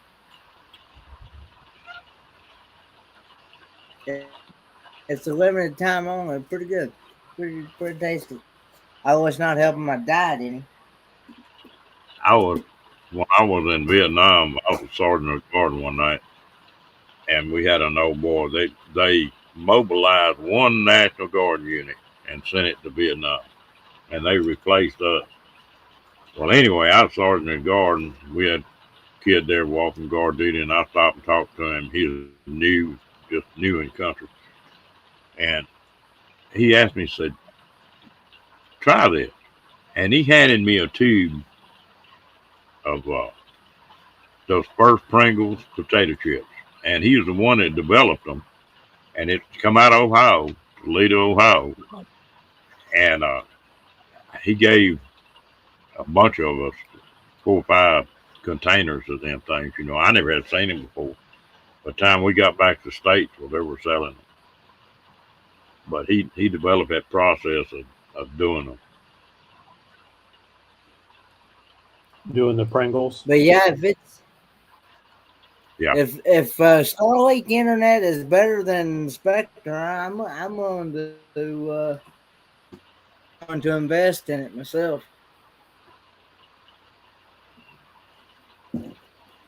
I tried to copy and paste that link. Now I went to a different tab. Did I go offline when I did that, guys? No. Or could you still see me? No, we still see you and hear you. And no, Okay. William, I am not doing that. Okay, so Brene shared Starlink goes portable. So that link, Brene, is the same equipment that I have. Yeah, Starlink sent out an email this morning announcing that they've added new portability feature. That's exactly the email that I got. So, and the equipment they're showing on the thumbnail is the same equipment that I have sitting on top of the house.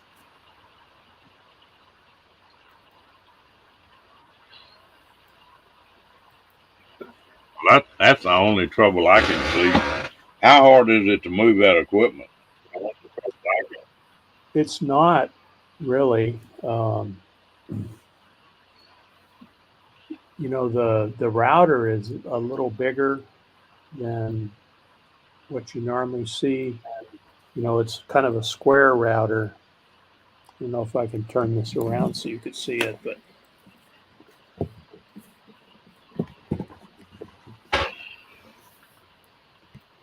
this, where I have my hand back here, let me see where I'm at here. Let me go the right way there. There it is. You see this white thing right here? Yeah. That's the router for the house.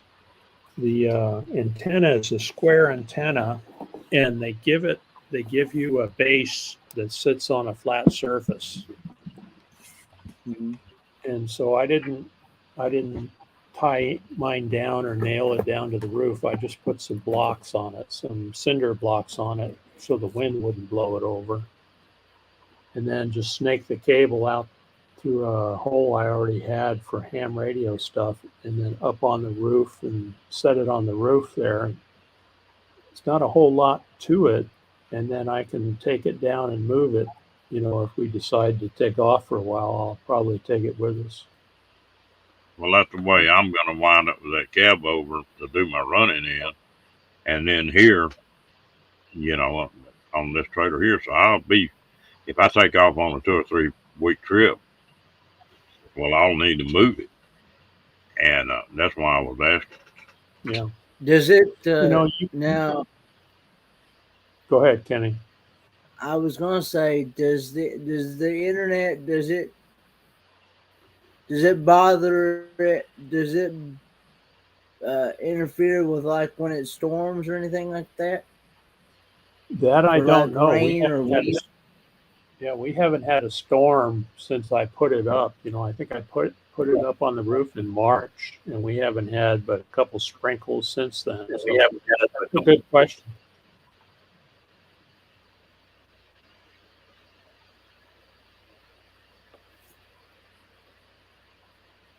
Roy's going to Good bed. night, Roy and Becky. Good night, Roy. You know, Ron, you're a bad influence on me. I'm usually in bed by 9 o'clock, and here I am at midnight here in Arizona, and I'm still up. Well, don't feel bad. I'm nearly 2 o'clock here. My gosh. I'm Kenny, nearly where you? 3 o'clock here. Yeah. You guys are tough, man. You're I'm tougher at than I am. 240. I'm at 249 right now. Wow. Yeah, Kathleen says, I'm old school. When I'm traveling, I tend to unplug as much as I can. Well, I'm curious if I get lucky and get to go to up there, this rib straightens up some more. I'm just wondering, I don't know what I'm going to do about this live stream at night if I'm gone for 2 weeks. I had to get Kenny to run. I had to give you something to let you run it, Kenny. I'm willing to run it. I mean, May have to. It just depends on, you know, if I go up there, I've got 2,000 miles to run. So yeah. I'm going to be moved pretty heavy because I probably try to go in about 3 days. But that's better than 600 miles a day. Well, and I think people understand if you're going to take vacation, you're not going to be on for a couple weeks. You can do some pop-up lives on your phone, you know, just to let people know you're still around and kind of give them an update on what you're doing. Well, I've So got all these women in this chat here are kind of attached to you, Ron. I can see that. they like to beat on me.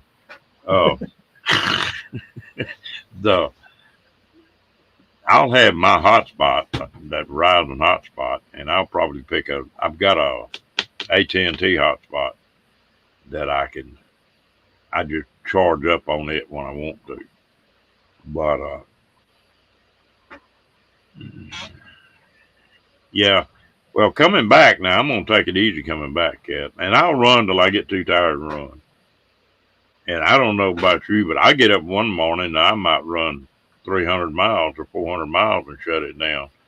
The next morning, I might get up and feel like driving and run 800 miles, you know, just. Yeah, I've woken Oki up at 2 o'clock in the morning, you know, before when we're parked in the RV somewhere, maybe in a truck stop or something, and I'll say, "Come on, I'm wide awake. We're rolling." And you know, she packs everything up, and off we go. You know, there are times when it's time, it's time. Well, I've got another. They took one cataract off one of my eyes, and they're supposed to do the other one But it's got where night driving bothers me. So I got where I don't do it anymore.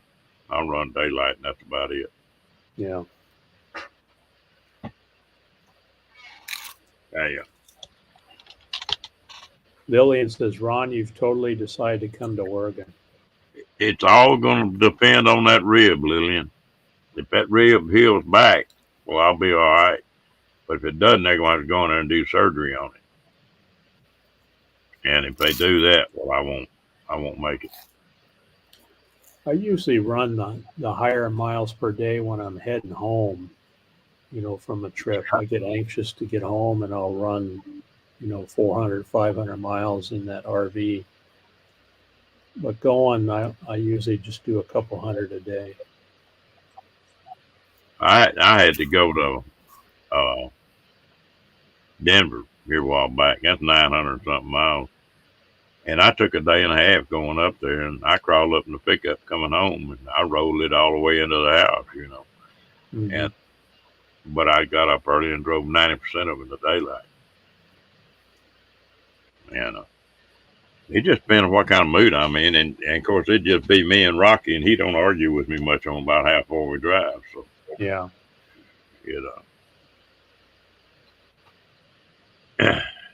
He'd probably. All right, I think I'm going to jump out of here, guys, and head to bed. And I think my wife has already given up on me. Yeah. You better let her know who's getting in bed. Oh, I will. I'll tell her it's Ron's fault.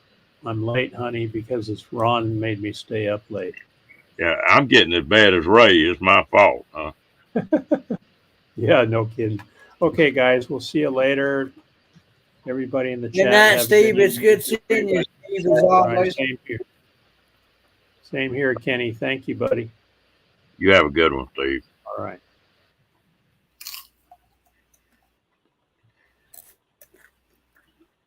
Well, if I'll know a week before, Lillian, if they're going to do that surgery or not. I'll have a. So that's how close it's going to get cut. I'm going to have everything ready to go. And if it works, well, I'll crawl and pick up and throw Rocky in and take off. I was really looking forward to it too. Now my top two ribs, they're a lot better. They're starting to heal pretty good, but it's just that one. That bottom one? Yeah, the one that busted loose from that sternum is one that I done popped it out of place twice. And they had to put it back in. Ouch. Really, that's one time I'm glad I wasn't on the internet. He put that thing back in the first time, and he kept messing with it and trying to get it back in. I finally told him, I said, "Hey man, you're gonna have to stop for a minute." He said, "Well, I need to get." I said, "You're gonna have to stop for a minute." He said, "Well, what's the matter?" And I said, "If you don't," I said, "that hurts like hell. If you keep poking that rib in like that, I'm gonna knock the hell out of you. Let me get my act back together and then go back to it." And I took it easy for a minute. Said, "All right, go ahead." He put it on back in. Oh, me.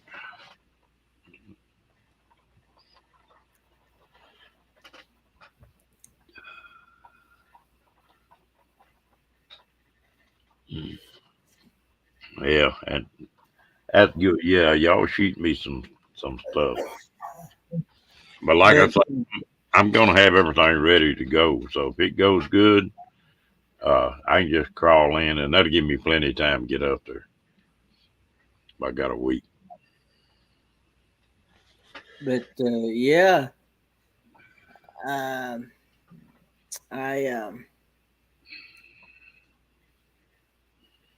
what I don't like about Spectrum is that they keep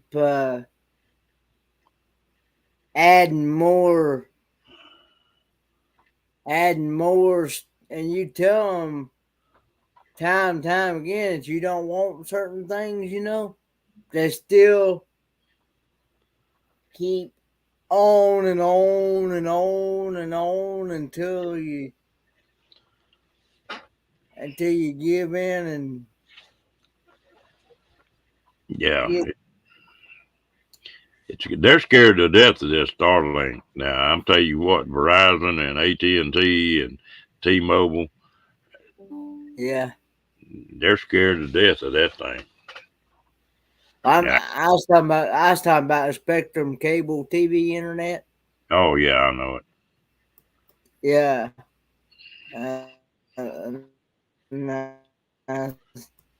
And I tried to explain to the guy the other day. I said, all I want is just an upgrade on internet, nothing else. No TV, no telephone, no nothing. He kept going on and on and on and on and on and on. Said, and talking about they can give me certain this and certain deals and that and that, and I'm like, dude. That makes me mad when they do that. They'll cut you Yeah. off of deals, if you're going to get off of it.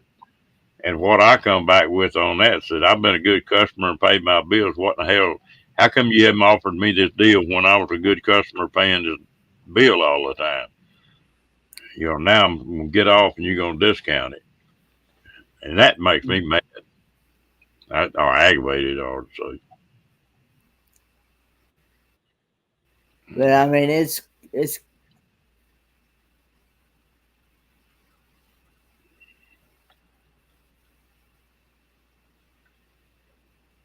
Yeah. but it's um it drove me crazy. I I even know. told him, I even told the guy, I said, I don't even watch TV. Why would I want to pay for a TV service when I don't even watch? Well, Why, I've turned the TV on twice this year, I think.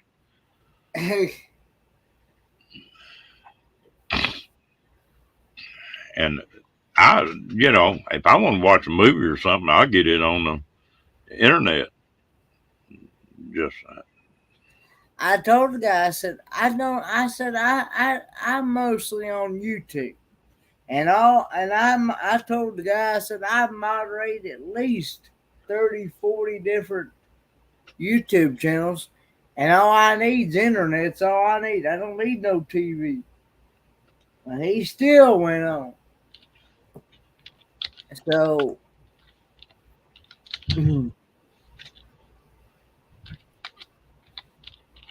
I couldn't get him to.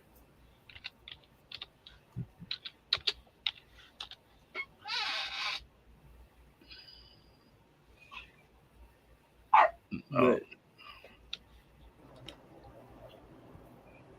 hey, Strong's Adventures. Hey, Kenny. Hey, Ron. hey, man, you look different. You shave or something? I did. Shaved that whole beard completely off. Oh Lord, what are you up to? About 5, 6 on a good day. If Rhonda don't poke you, Rhonda's in bed. We ain't waking her or the other dog up. So, yeah. I tell you what, this dog of mine is wired tonight. Oh, what's the matter with him? He's outside now. He's wanting back in. Let's see. Let me hang on a second. Well, the thing of it was, Cat, is that I was actually when I upgraded this when I upgraded this internet from 200, I think 200 megabyte, I think, was it megabyte or gigabytes? Anyway, it's one of those. 200 to 400. They kept on and on and on. It was going to give me a 30-day free trial of TV service. I said, I don't want TV. I said, I don't even watch it. I don't even listen. I was even talking. I started with somebody else then. And I said, see, the thing with Spectrum is you don't get to talk with the same people all the time. You can be talking to somebody in New York or California or Oregon or Texas or wherever. They're all over the states, and you don't just talk with the same people all the time. So what I was trying to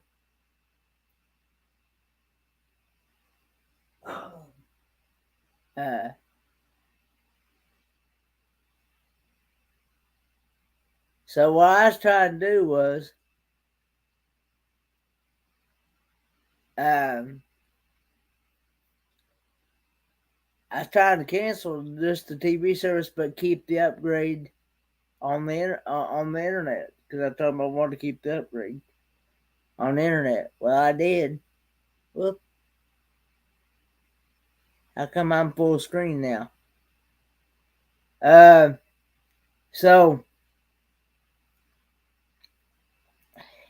I did, and because they told me that they said I could still, if I could cancel the TV. I could cancel the TV service within 30 days, and I wouldn't get charged. So that's what I was trying to do, and the guy still went, and the guy still went on. So I gave in, and I just stuck with it, and I said, okay, and so, but he still.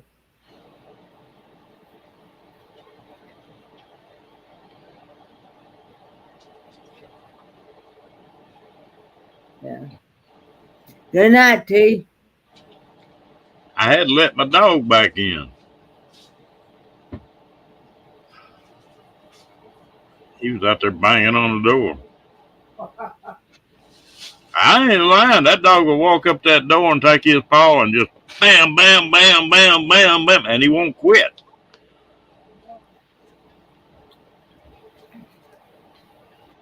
That dog, So something else.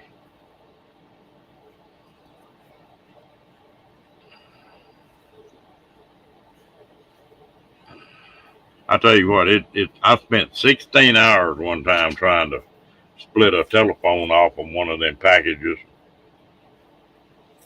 But that's one thing I won't do anymore. I'll never get a package from any of those companies, because you can't cancel just one thing, or they don't want you to.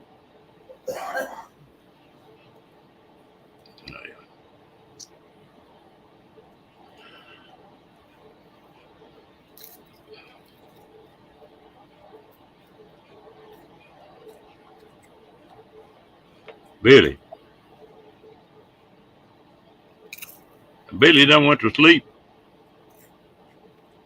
he's on mute. I know that. Oh, what the heck? We had a little bit of a power glitch here, and I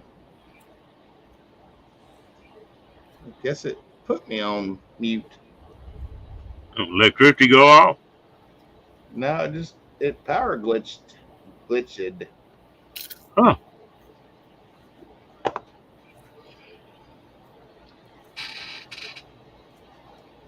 I don't know. I got the computer from Papa Texas, so who knows, man. I saw Papa Texas in some live Well, I think it was on Lola when she was talking about the Lollapalooza where it was going to be, and I never did get a chance to even say anything to him. She didn't do that in a live, did she? No, it might not have been a live. It just a premiere maybe. They had the chat open. You got a question there, Strongs. What state are you in? Louisiana.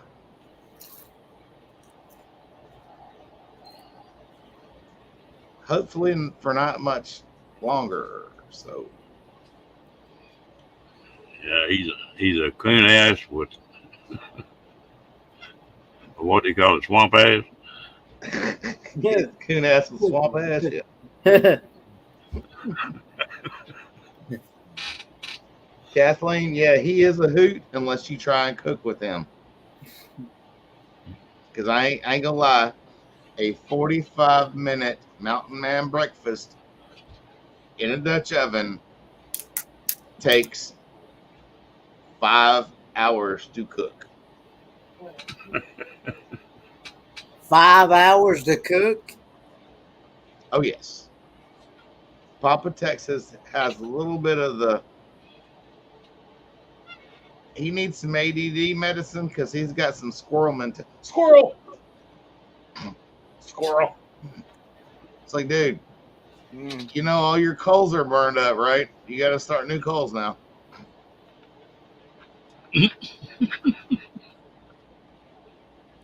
So he actually takes a 45-minute breakfast and makes it longer to make, right?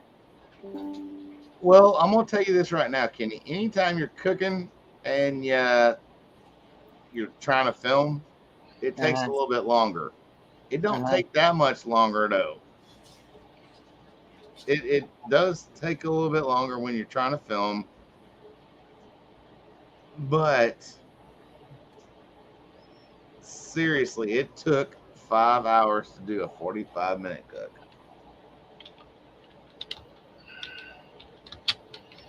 I tell you what, I'm ready to start cooking some food over at the campfire again. I know, Kathleen. Yeah, I mean, yeah.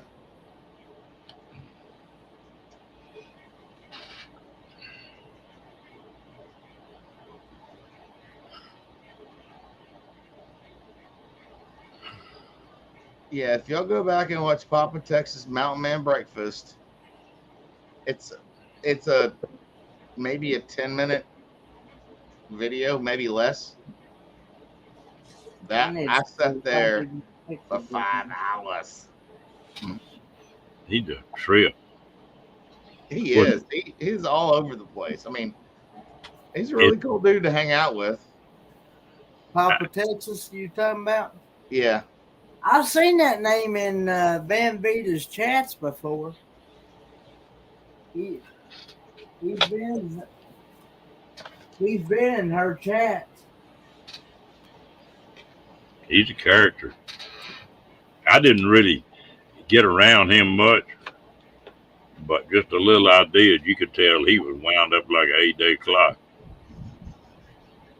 I think Van Vita's actually done an interview with Papa Texas, I think. Yeah, I think so. Yeah. But Lola just did announce Lollapalooza again this year. She's going to do it in Abilene, Texas again, which is way the hell over there, but it's close to a lot of people that want to hang out in Arizona during the winter. It's not too far from where she actually is at. She's in the Dallas-Fort Worth area. It's, I don't know, it's about 8 hours from where I live at. But I'm like her. I really like the campsite. It's a wagon wheel campsite. And in the middle of it, it's got a men and women's restroom. but it's also got the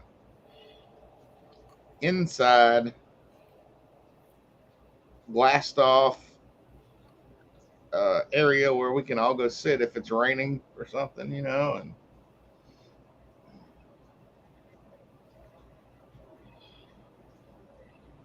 I'm gonna go ahead and try to make my reservation pretty early. And see if you better make them now, Ron. No, can you? I thought we still had a few weeks. Pretty sure it's like right now. I know the wagon wheels booked up, but Lola usually gets that. So, are you going on the bike or the trailer? I think I'm probably gonna wind up with a cab over on this one. Just depending on how I like it. I imagine that cab over is gonna be my running deal, except for special trips on that bike. Yeah.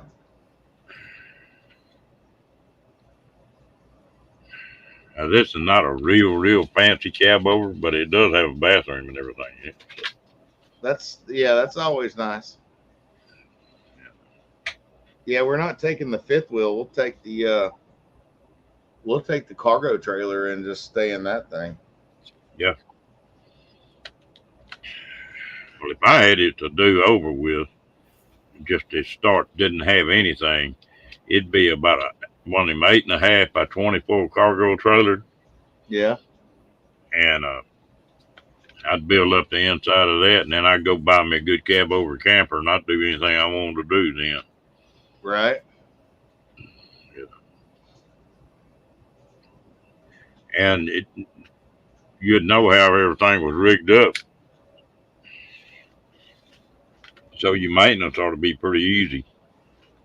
Well, it's like Eric last year. I kept telling him, I said, you need a bigger trailer than what you got, dude. And he got a bigger one, but I honestly would have got a tandem axle. Oh yeah. Another foot longer tandem axle, because you know how it is. You can single out a tandem, but you can't single out a single. Yeah. Well, how big is your trailer? Is that what you're talking about? Yeah, mine is my cargo trailer, which is all I got it to do was to take my lawnmower from here to my mom's, which is 40 miles away. And I got a single. Had I known what we were going to do with it, I would have got it another 2 foot longer and had a tandem axle, which is, it's 12 foot longer, right? It's 12 foot. It's 8 by 12. Okay. That's unusual to see one that short that's 8 foot wide. Hang on a minute. No, I'm thinking of never mind. No, it's not 8 foot wide. It's probably 7. It's 6 foot wide. 6 by 12. That's what it is.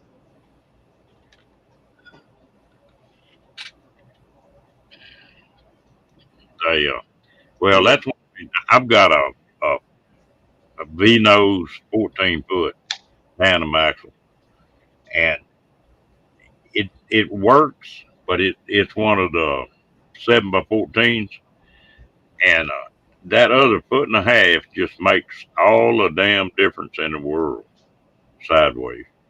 Right. And and I've got the inside of that trailer fixed up pretty good. Got a buck fold down off the wall, and I built cedar cabinets and everything in it. And, it's pretty nice. Good night, Lillian.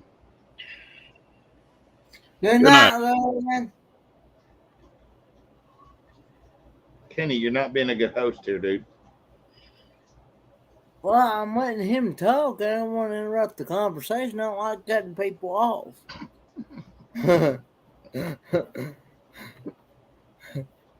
unless somebody says boobs.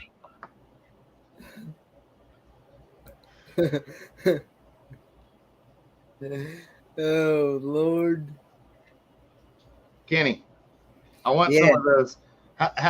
I needed you to put a couple of those neon signs on the back of that scooter that you had borrowed. Because those neon signs in your video were just badass, dude. I know. Well, I've got another video footage coming out Monday. It's going to be premiering Monday, so I've got the reminder on whether I'll be there or not. I don't know, but it's from that F100 truck show.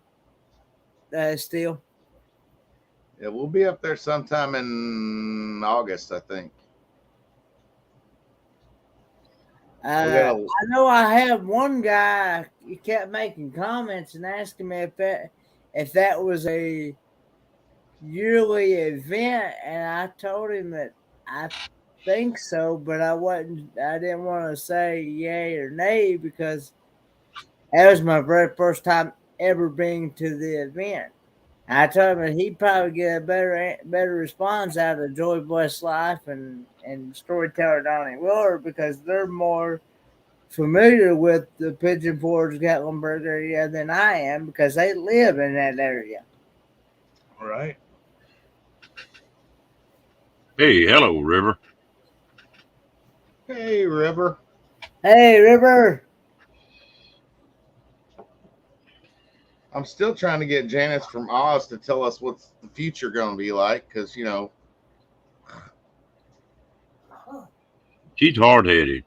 she's over there living in the future, and I just want to know whether Ron was going to be on another hour or not. And she said she didn't know. Ron's got the crystal balls. I didn't know what that meant. I didn't want to go there. Yeah.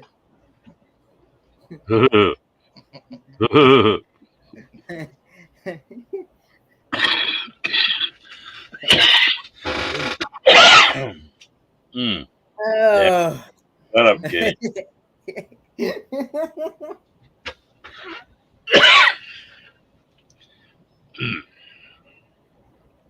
Damn. Boy, you're a sadistic little dude. He think it's funny as hell to make me laugh with these broke ribs, Billy. Look at him. I know. Oh. Payback gonna be hell.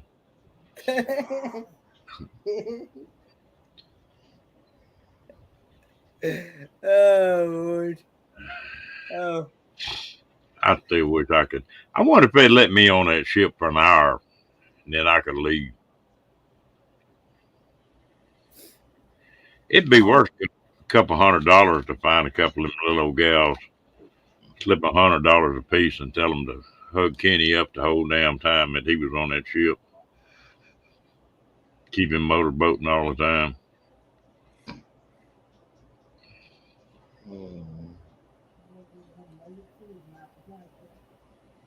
Oh, Kenny, did you see Derek's new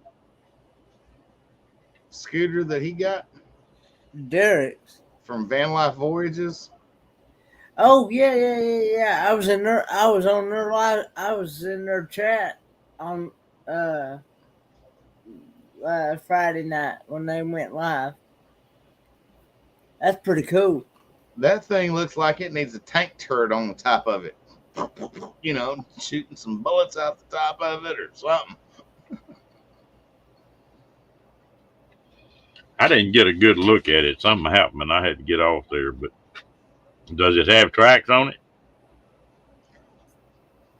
No, but it's got some ATV all-terrain friggin' four-wheel drive tires on it. Well, you know, they make one that got tracks.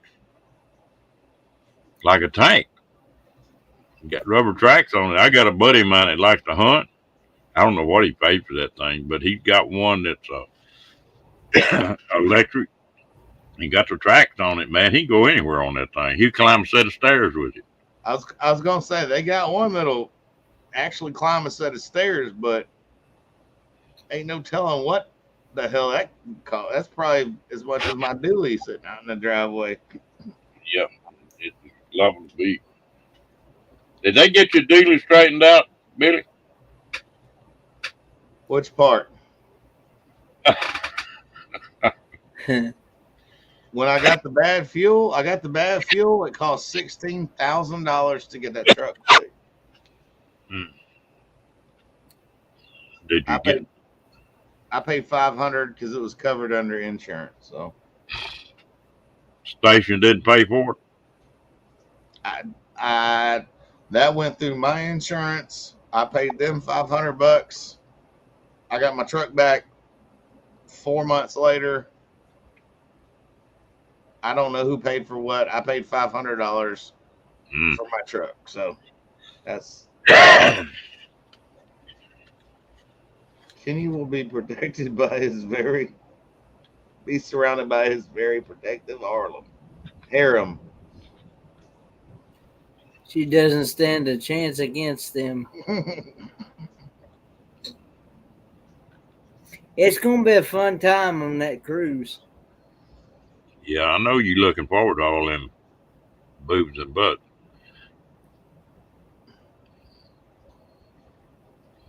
Okay, yeah, all innocent.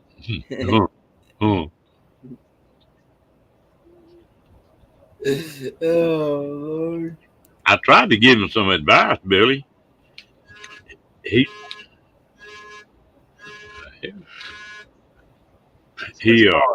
Somebody's calling you, Ron. Yeah, somebody is, I guess. No, that ain't a call. That's probably what the hell they call it, where somebody got kidnapped or something. Amber Alert. Yeah. No, that's probably the tornado warning that we all have in right now, Ron. Do you realize there's this big cell going through here? Yeah. We were sort of the bottom end of it. I might ought to go look at it.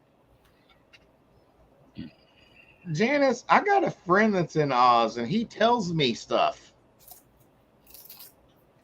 He's like he's Gauze from Oz, and he tells me what the future's going to be. And seriously, he's pretty right on half the time. The power's going to go out tomorrow. Oh, crap. What did?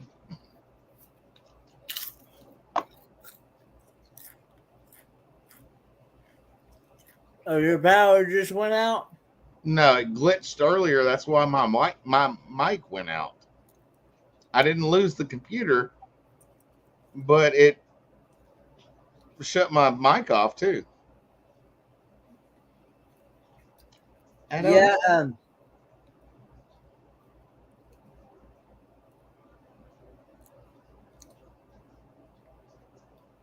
Yeah, I heard thunder on RV Weekend's live stream. In the background there on his live stream.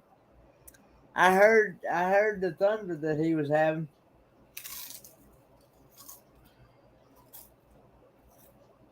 Janice, no, he's not. He's from the future.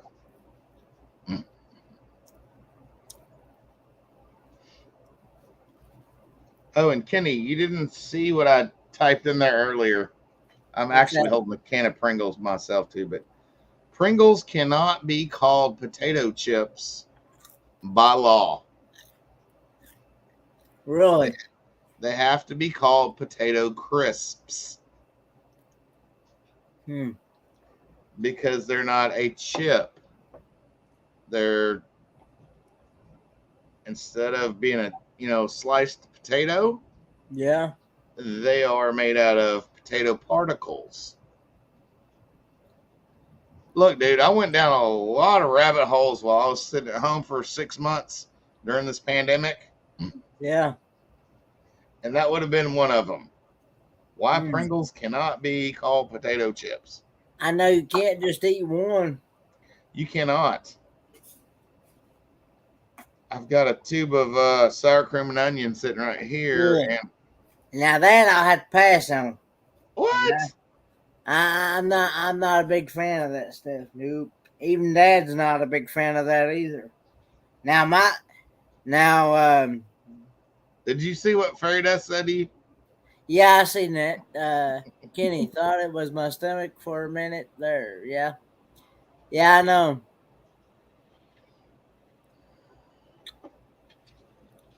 But yeah, I cannot do sour cream and onion. Yuck. Caca.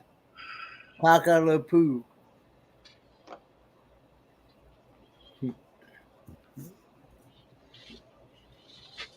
All right, Now kiddies. my grandma, which is my dad's wife anyway, she loved them.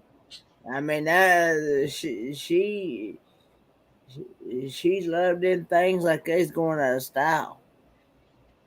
But yeah.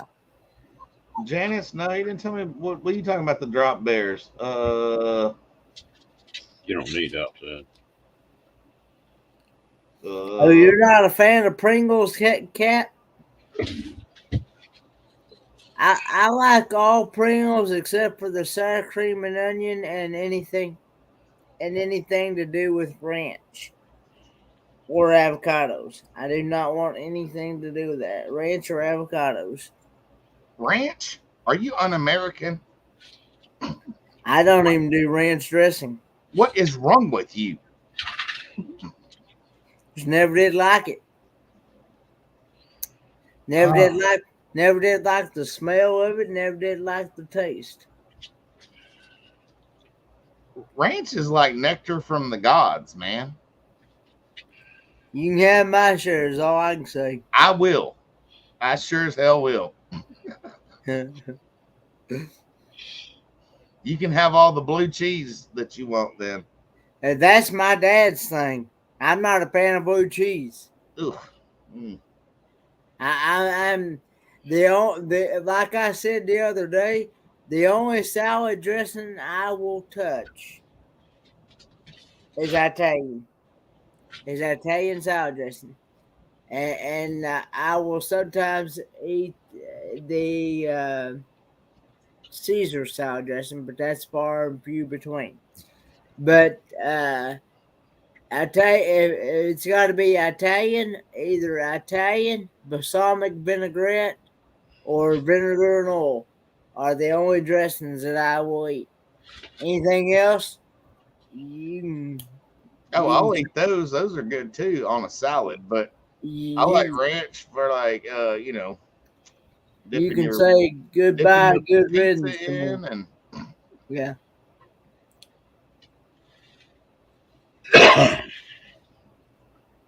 All right, Kenny. So when I go to Pigeon Forge, yes, sir. What's the newest and hottest places I need to go to? You talking about strip joints or what?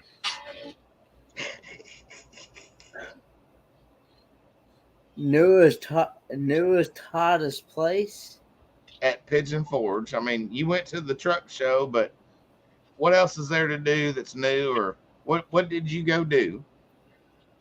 I haven't been there since, I don't know, 2017. I've been to Anakeesta. Have you been to Anakeesta?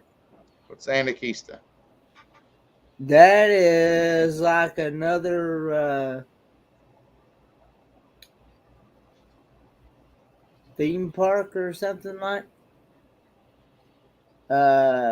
It's in Gatlinburg, so to speak. And it's very beautiful around Christmas time when they have it decorated with lights and things like that. And, is that the place on top of the mountain? Huh? Is that the place that you take the lift up and you're on top of the mountain? Yeah, you take the gondolier. Mm-hmm. You either take the gondolier or you can take the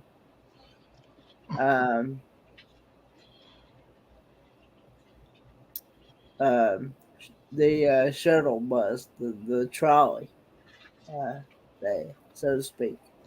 But and let's see. There's many food restaurants you can try and stuff, and different types of ice cream shops and things like that. Different. There's some of them I haven't been into, like at Andy's Frozen Custards. I've never been in there.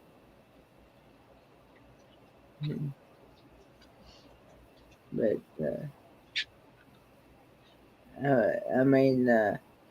there's lots of things to see and lots of places. There's like I got a video coming out here soon. I'll give you a little piece of this, a history on it. The store has been around since 1925. Wow. And it's been owned by the same family since then, too. It's been in the family since then. So, yeah. And that's all I'm going to say. You'll have to wait for the video. It's ready to go, and it's been edited and stuff like that.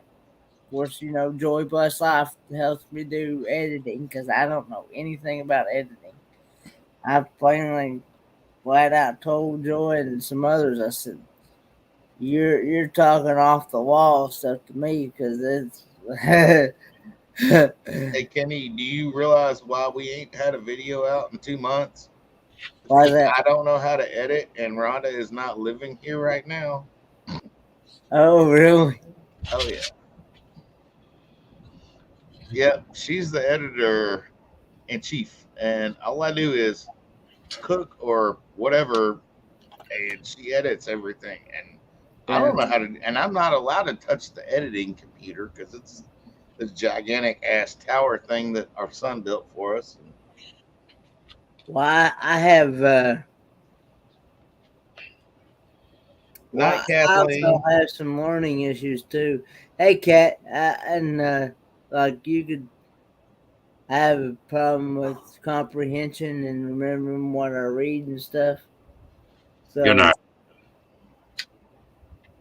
yeah. But I have learned that making better thumbnails and hashtags and stuff like that, YouTube really likes that stuff and really pushes out the content, pushes out the videos. Yeah. And the more interaction you get on a video, the more, like that very first F100 truck video has already reached over 2.5K views. Oh yeah. It's reached that many views. And I never in my life thought that I'd ever get a video that would do that. What?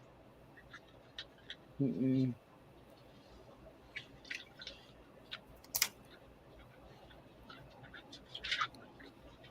Good night, River. I'm not sure exactly where the cabin is that we're staying in, but it's supposedly down there somewhere by the island. I don't know. Rhonda handles all that. Good night, River Sticks.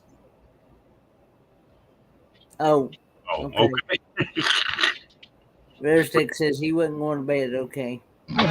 Trying to run you off, River.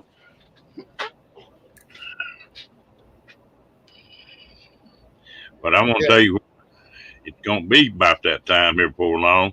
We've been on here 3 hours tonight already. Yep. It's been good conversation. Yeah.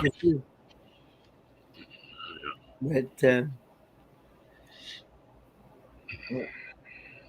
Yeah, come on, Ron. What? I guess Kenny's gonna have to go live now. No, I'm gonna actually probably hit the hay myself. I'm actually thinking about making another appearance in maybe church this morning. Now they calling me a party pooper, and ain't nobody else will stay up here and run live every damn night like I do.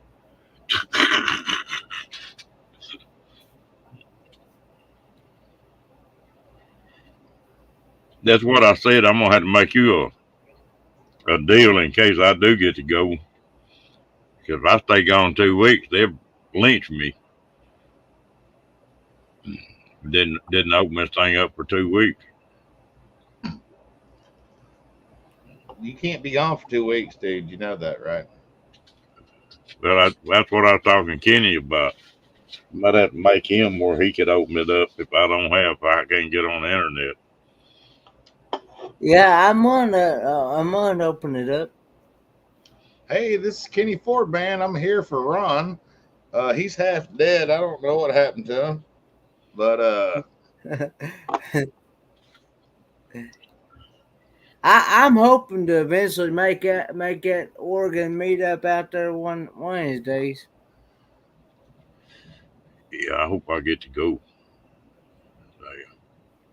Kenny, I'm hoping you make it down to the Lollapalooza sometime I there in won't Texas. But I won't this year because got that cruise happening, and then Disney World after that. solid.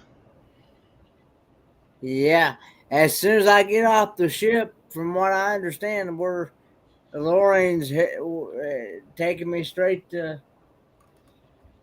Since we get back, we're going straight to Disney.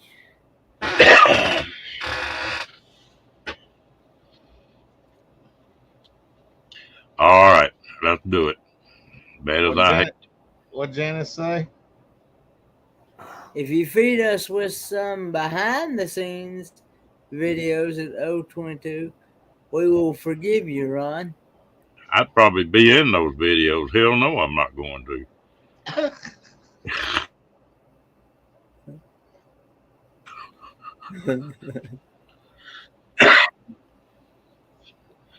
All right, everybody in the chat, I enjoyed it. Kenny, I always do. And yeah, I enjoyed too. Look forward to the day we get to meet in person. Kenny, he's a really cool dude. I'd like to try some of that beef jerky you make, Ron. We'll bring some of it. So, Ron is a really cool dude, Kenny. You really want to meet him. He just likes my dog. Well, I like all your dogs. Even had his name there a second ago. Are you talking about my second wife or what? Huh? No, Catfish. Yeah. The one Rhonda really loved. Ron had this dog and he just shoves him down in this pouch, zips him up, and gets on his motorcycle. It's got the sidecar on it, and they just tootle away. That's how Catfish liked to ride, was back down in that satchel. But he knew when Ron would pull up, he knew that there was girls. And so Ron would unzip the thing, Catfish would come out and hang out with all the ladies. Catfish was a ladies' man. I guarantee you, she ain't lying about that now. There could be 15 people standing there, one woman and 14 guys, and Catfish just turn his nose up at everybody and go straight to that woman. Yep. He's my kind of dog. Do you see how cute I am? Do you see how cute I am? Do you see how cute I am? Dog, because I miss that little old dog. I do too. Had him a long time. Okay, we'll see y'all tomorrow night. Y'all have a good one. Night, y'all. All righty. Bye. Bye, buddy.